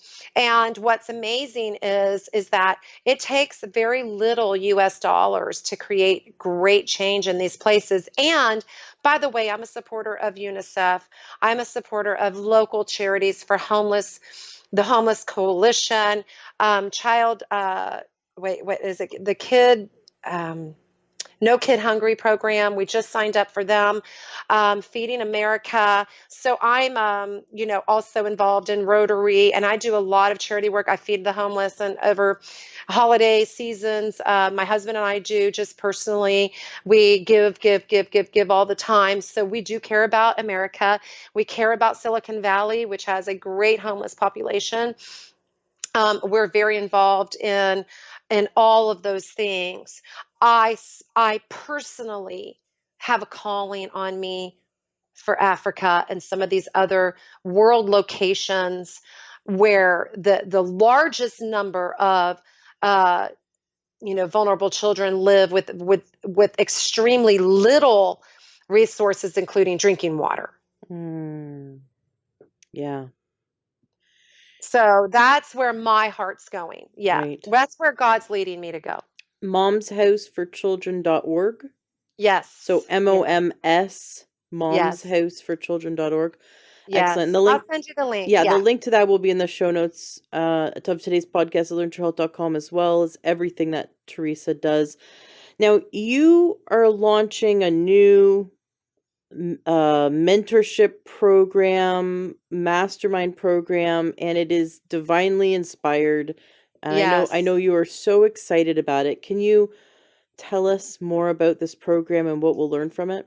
Yes, absolutely. So this came to me about a week and a half ago. And I said yes. It's one of those things, like 2 days before going to the Amazon, I said yes.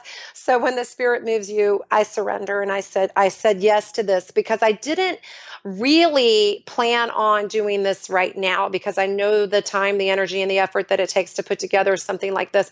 But yet when you're really operating from that soul driven place and the spirit's working through you, it becomes less effort, and it becomes easier for us. And there's a lot more grace. And I'm not worried about it. So it's only for 20. It's a 20 um 20 20 other souls that want to go on this journey with me through the rest of the year. So that 2020, because we know with creation, with manifestation, we have to clear up the vibration and we have to do things to set in motion what we desire to experience. And so that's when it came to me. It's like, now's the time. We're not just ending a year, we're ending a decade. And 2020, I believe, is going to be a year of great expansion for many of us and a great transformation. And so helping others through the spirit working through me will guide you through helping teach people how to cleanse their vibration, how to reconnect to your deepest part of your own spiritual gifts, to amplify your own gifts, how to become the healer of your own life. All of these things, including your money story, your relationship story, all of that, how to really align into that place of surrender so that the spirit can work more profoundly in your life, right? And bring you the thing about South Africa, it blows me away. There's not a day that doesn't go by that I don't have a new connection, or I read something, or like I'm not even thinking about it, and somebody will invite me to a party and there's a bunch of South Africans there. I mean, it happens all the time. And we just smile and I say thank you. And that's the kind of level of creation I would like for these students to have in their own life. Now, this is not for the beginner person on the spiritual, opening process. These are going to be more advanced teachings. So what happens is you click on the link and it'll take you to a very short application process of about 6 questions, and it's yes or no. And then you and I spend 20 minutes on the phone. So this is going to happen over the course of the next, 13 days or something.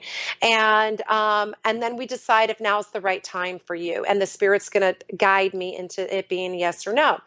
So I believe that most people that are going to go through this process, it is a yes, because I believe that we are magnets to our experience, right? And I've already prayed for those 20 that would come, and it would be the right time.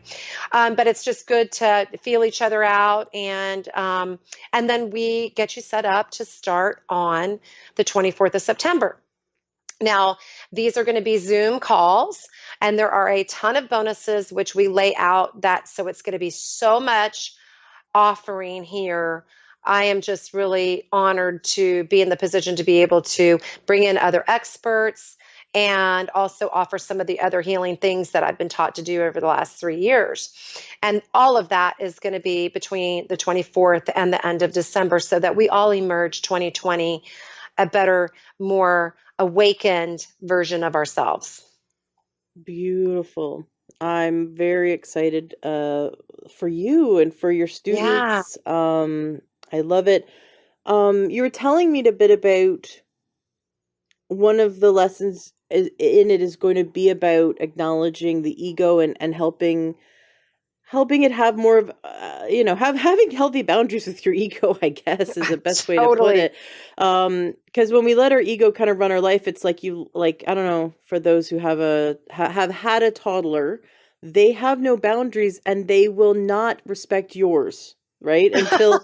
And if you don't know how to enforce them, they won't respect any boundaries. So we were at my father-in-law's 78th birthday dinner last night at a nice restaurant, and my son decides that he's going to wash his hands in his glass of water. Oh, smart Yeah, thinking. yeah, right, right, Kill two birds, exactly, one stone. right. So no, there's no boundaries. But your ego is much like your toddler, your inner toddler, in that it will cross over and take over everything if we don't kind of enforce our own boundaries with our ego, right? So you're talking a bit about that with me, and how one of the things that people are going to learn with you in this mastermind is how to do that. And then another thing you told me about is that when you were on your ayahuasca journey, you saw energy. You had an experience where you saw the vibration of the jungle, and the vibration, you got to see energy and feel it. Yeah. It's you had that Oof. experience of not only feeling energy but seeing it and experiencing it on a whole new level. And so you took lessons away from the jungle and you're incorporating that into your mastermind. Is there anything that you'd like to teach today to the listeners, that you're going to be including in your mastermind? But anything, any kind of lessons that you'd like to, homework or lessons or teachings that you'd like to give to listeners, so they can maybe walk away with something to work on today? Sure. First, I'll address the ego question. So, the ego is here for a reason, and we actually created it as a human collective, right? Long time ago. So it's here, and it's here to stay because we're in the physical body. There are a lot of good things that the ego does for us, like trigger fear whenever we're in a dark alley and there's an element there that we don't want to interact with, right? So there are some components that we absolutely utilize that's for our benefit of the ego. Having a sense of pride in your being, right? That is an ego driven thing to a certain degree, right? When you couple that with being all that you can be, that God created you to be, those kind of things work hand in hand. Now, uh, where the ego drops our vibration is through judgment. It is through fear of judgment, fear of lack, fear of not being good enough, worry, old limiting beliefs about who you really are, judgment on other people's behaviors, all of that. That is where, from a spiritual component, it drops you down. Okay. So learning the voice of the ego, and why don't we just curtail this into the homework or the assignment, or, an intention for the listeners, which is to learn to be the observer of when your ego is triggered based upon fear and judgment. Because Fear and judgment are what keep us from that soul alignment. They keep us out of compassion. They keep us out of forgiveness, which keeps us out of that unconditional love that we are to be and as an expression of. And so when we're judging, even when it seems like it's something so terrible, and we want to judge that person, oh, well, they're just rotten to the core or whatever, we are projecting that judgment. And in that moment that we judge another, that means that we judge ourselves, number one. So we know that we have shame, guilt, all of that still stuck in our vibration, right? It also removes you. You also step out of that soul alignment of the vibration of love that God is, and that really we're an extension of. And so, ever so briefly, we're away from that. And we actually can feel the effects of that. You will feel maybe you were happy before that. Maybe you felt expansive before that. Maybe you were in joy and you were in the moment and you felt at peace. And then the minute judgment came in, even for yourself, oh my gosh, I shouldn't be doing this. I should be doing that. And even if it looks that it might be more productive, but you're judging yourself. And I don't mean like for the better. Like, let's say you're doing something creative and you're playing or whatever, right? And there's this voice that's like, you better not be enjoying that. You better go work on your finances. So, or, you're trying to pray and meditate and you get the thing, oh, change the laundry over. When you work from home, those are easy distractions. So it's subtle. It's subtle sometimes. Sometimes they're big, but oftentimes they're subtle. And by being the observer of the difference between when you're operating from the mind of God and when you're operating from the ego mind, and the difference between them, which is not an easy thing to do because the ego will try to confuse that. But just if you take a global perspective, as you know, we're both NLP people, right? That global perspective, you will be able to decipher when you're operating from the ego and when you're operating from all that is, and the truth of who you are.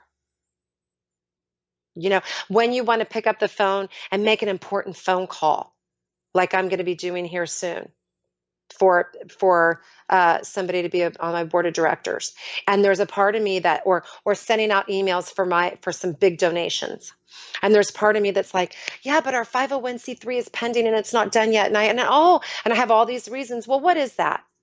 That's not the truth. The truth is that all things are possible. The truth is I am an extension of divine love and unconditional love. And so I'm going into it feeling like, oh, my little organization or me or whatever is not good enough Who yet. am I? Who Yeah. am I to do this? I'm just this little tiny person. Who am I to be big and brilliant and bold? Yes. Yes. And I'm faced with it all the time. And like I told you early on about my husband who's dealing with all of these very high level tech people in the world, right?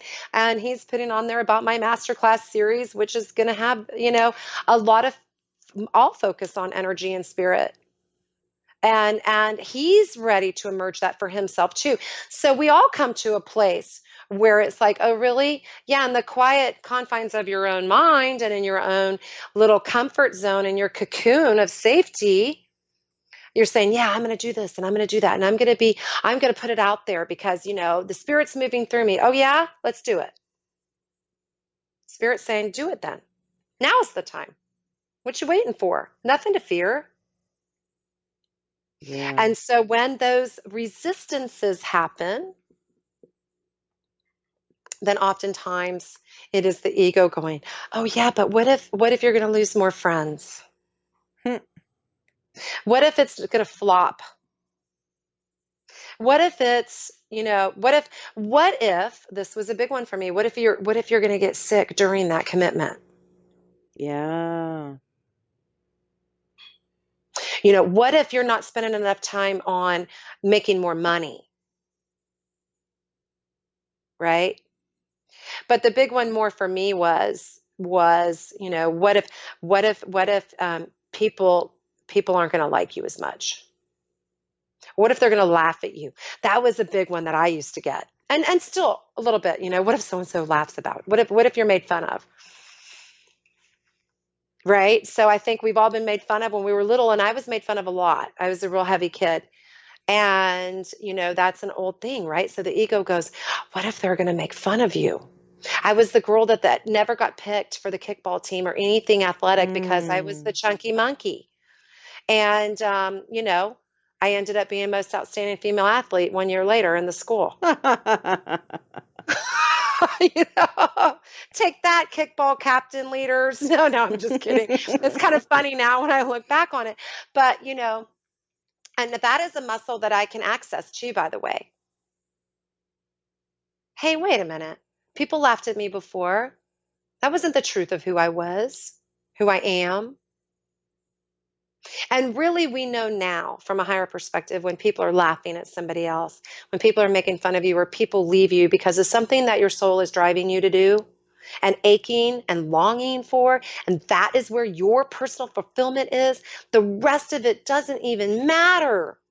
And again, the light in you upsetting the non light, we can say, around you is a good thing. Sometimes we create those situations to test our resolve. They in the tarot, it's the archetype, the devil. The devil card Yeah, is the archetype.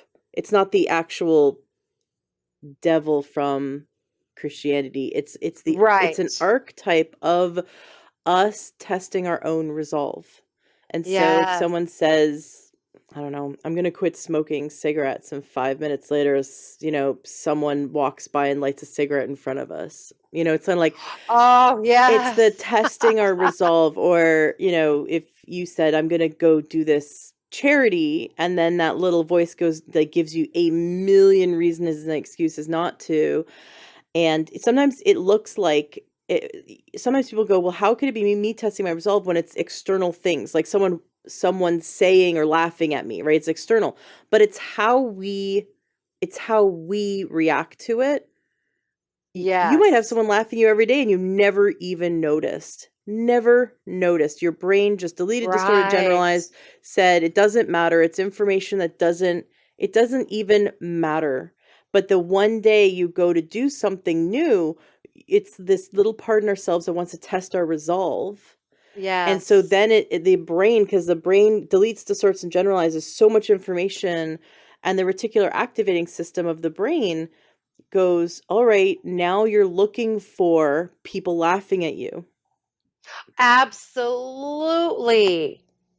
And So wise. right, So and wise of you to bring that up. so we test our resolve when we go to push outside of our boundaries and it's uncomfortable, right? But so we got to take on, like, if we're deciding to, like, for a friend of mine who's a listener, she has taken on the diet, the whole food, plant-based, no salt, sugar, oil diet, to heal her body and heart, because it's the most restorative diet for heart health. That a Yes. cardiologist, Dr. Esselstyn, I've had on the show, he's in his 80s and he's still an active cardiologist at the Cleveland Clinic, and he heals like 4 blockages in the heart with this diet alone. Like, unbelievable results. I absolutely believe in it. Yeah, and so she started the Hmm. diet, and now it's every naysayer's come up to challenge her.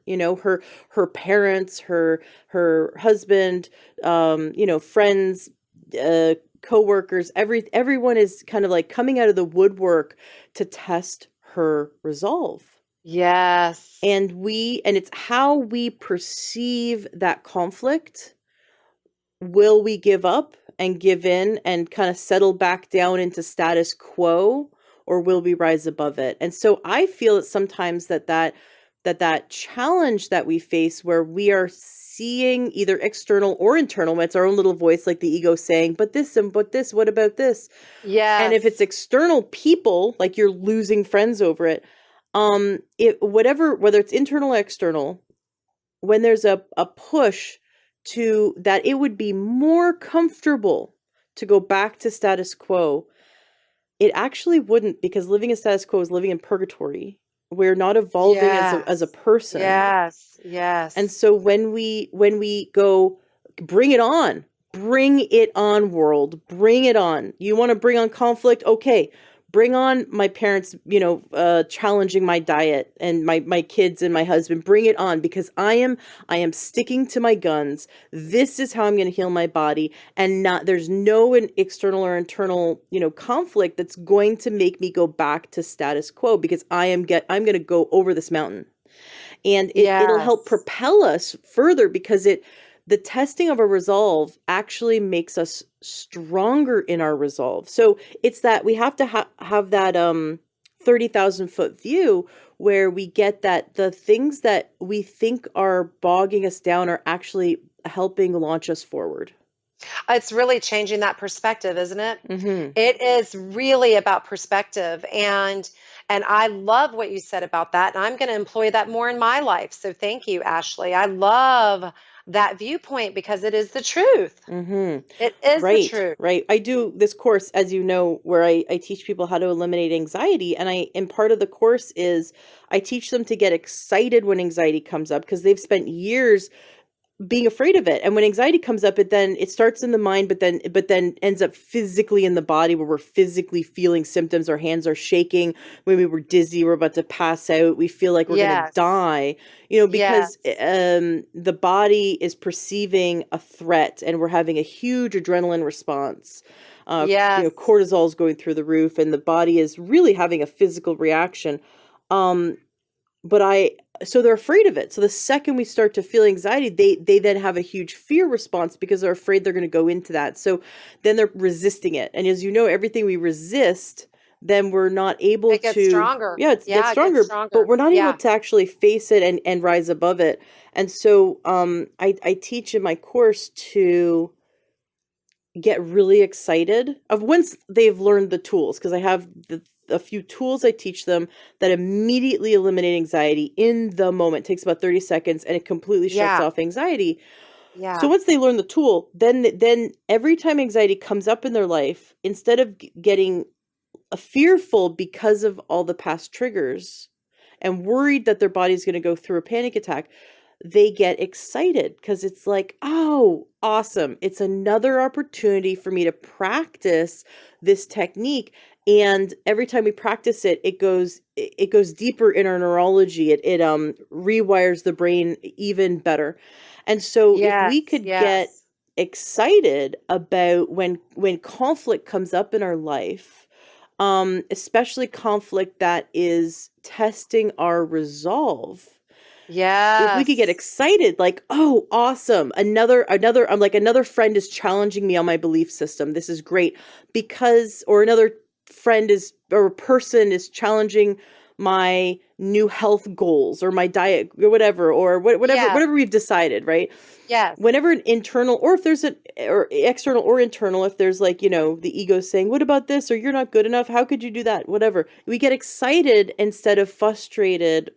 We get excited because anytime we're being challenged, internal or externally, to test our resolve, that when we stick to our resolve, it will make it stronger, and it'll help us to propel us forward. So that was my And little. then there's a tipping point, right, where that doesn't show up in your reality. Right, exactly. It's at the beginning. It's Yeah, right at the yeah, beginning. yes, The testing of the resolve happens at the beginning. And then you enforce your boundaries enough with yourself and with others, and yes, eventually yes, everyone gets it. Your brain gets it, yes. your environment gets it.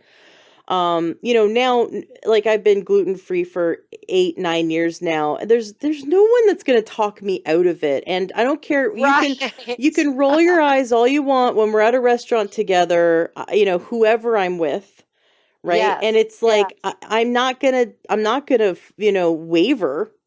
But Right. but when I first started, but being gluten free, Yes, it's like, oh, I don't want to make anyone feel uncomfortable. Well, not me, but other right. people go through that when they go gluten free. And so I'm Or not I'm vegan, not going or to, vegan. right, Go to a which, go to a friend's house and not eat their barbecue and just eat the salad. oh, I right. trust me, I've been through that too. Yeah. Well, my husband and I are plant-based now. And so Yes, but I'm not going to apologize for who I am. I'm right. almost 40, by the way, and I've really had an epiphany that, I am not going to apologize for who I am. good for you. I am's what I am's. That's what I Yeah, always say, right? Like it right. or not, I am's what I am's. And when people don't like it, it's okay. It's their choice, right? But that doesn't have to affect us and what we know is what's in our best and highest good. Mm-hmm. Well, we And got to that's the stick to biggest it. thing, And right? it's Yes. lonely. It will be lonely when we make a new commitment. It is lonely because sometimes we don't have that support. Sometimes even internally, we don't have the Yeah. support, Oh my gosh, but we absolutely. got to stick to it. And the more we I stick to love it, the that. stronger it becomes, and then we get to propel ourselves forward. So I love that you have had such an awesome journey the last 2 years, and you're Oh, taking it's been great. everything that you've learned and that you're incorporating it. Now, you've been a coach for years, but you told me when we Yes, talked the other day, you said, I something to the effect of you don't identify as a coach anymore. You're more I are don't. you're a healer. You Yes, really get that you're a healer, but that you've been a coach for many years and that you help yes, people. For many years, you've helped people coach them to get to that place in their life that they want to be. yes, absolutely. And it really did come with the jungle experience that that I really am more of a conduit. And well, I am a conduit, and it's the messages come through and the spirit comes through and the healing comes through. And so I had to really differentiate because as I kept calling myself coach, I wasn't really accessing what I'm here for actually. And it was a stepping stone and I loved coaching and it was really wonderful. It's just different now and it's coming more from this, it comes through me, not from me, if that Mm-hmm. makes sense. Mm-hmm. And so I've just surrendered to it. And the more of the surrendering process, which we will talk a lot about during this masterclass series, the more we're in the vibration of surrender, the more powerful the healing comes through, the messages come through, your life unfolds. Like the South Africa thing. You know what I mean? Like everywhere I go, South Africa, South Africa. I mean, it's just unbelievable. My husband we just look at each other in just this amazement about how much South Africa is in our reality. And so when we are in that place of surrender and we trust, we move into a state of trust through that surrender, then we are able to really let go and quiet that ego and live more in the realm of faith that all things are well, that everything is working for your good. And you can rest in that and you actually quiet the mind down, the parasympathetic nervous system quiets down, and you have that state of peace. Even just for a little bit until you got to go through the process again until it becomes your natural way of being. Yeah. And then you'll get triggered. And we're always, because of free will and we're not robots, we always have that choice to make. And I of course am a believer in prayer and intention and meditation, and we incorporate that in our daily lives to help us stay in that vibration. And there's lots of other things that we'll go through in the masterclass series to for there to be, visceral techniques, right? Mm-hmm. Visceral techniques. And then, I will, of course, be doing a lot of work ahead of time before each class. And that's why it's going to be small because every person along with the class gets what's called the Soul Alchemy Deep Healing Session with me, which is a transformational. It takes about 3 days. And that in and of itself is like $1,000 normally. And that is a bonus. And that has been transformational for a lot of people. And it's a chakra balancing, a crystalline body upgrade. It's all very etheric and energetic healing that takes place in the other realm that you will feel the effects of instantly. It's amazing what happens after those. And I'm going to do that for you, Ashley. Oh, I'd love Yeah. that. Yeah.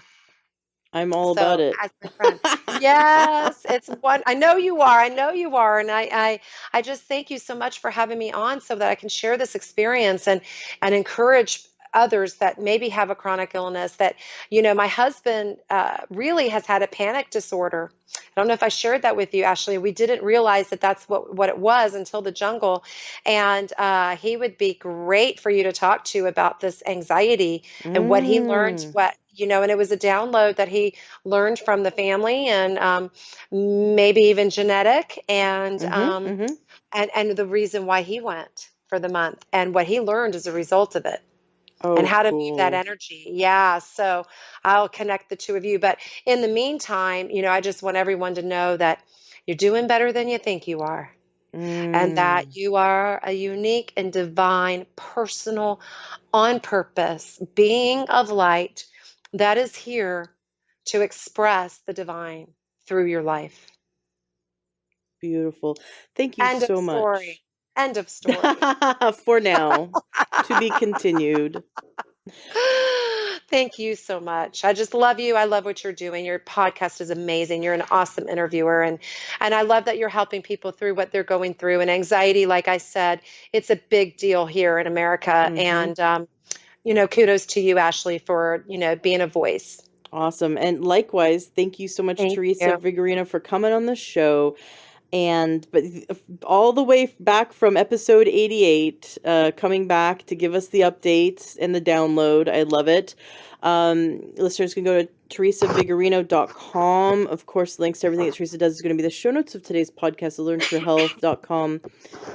Theresa, it's been such a pleasure. We'll have to keep having you back on every 2 years.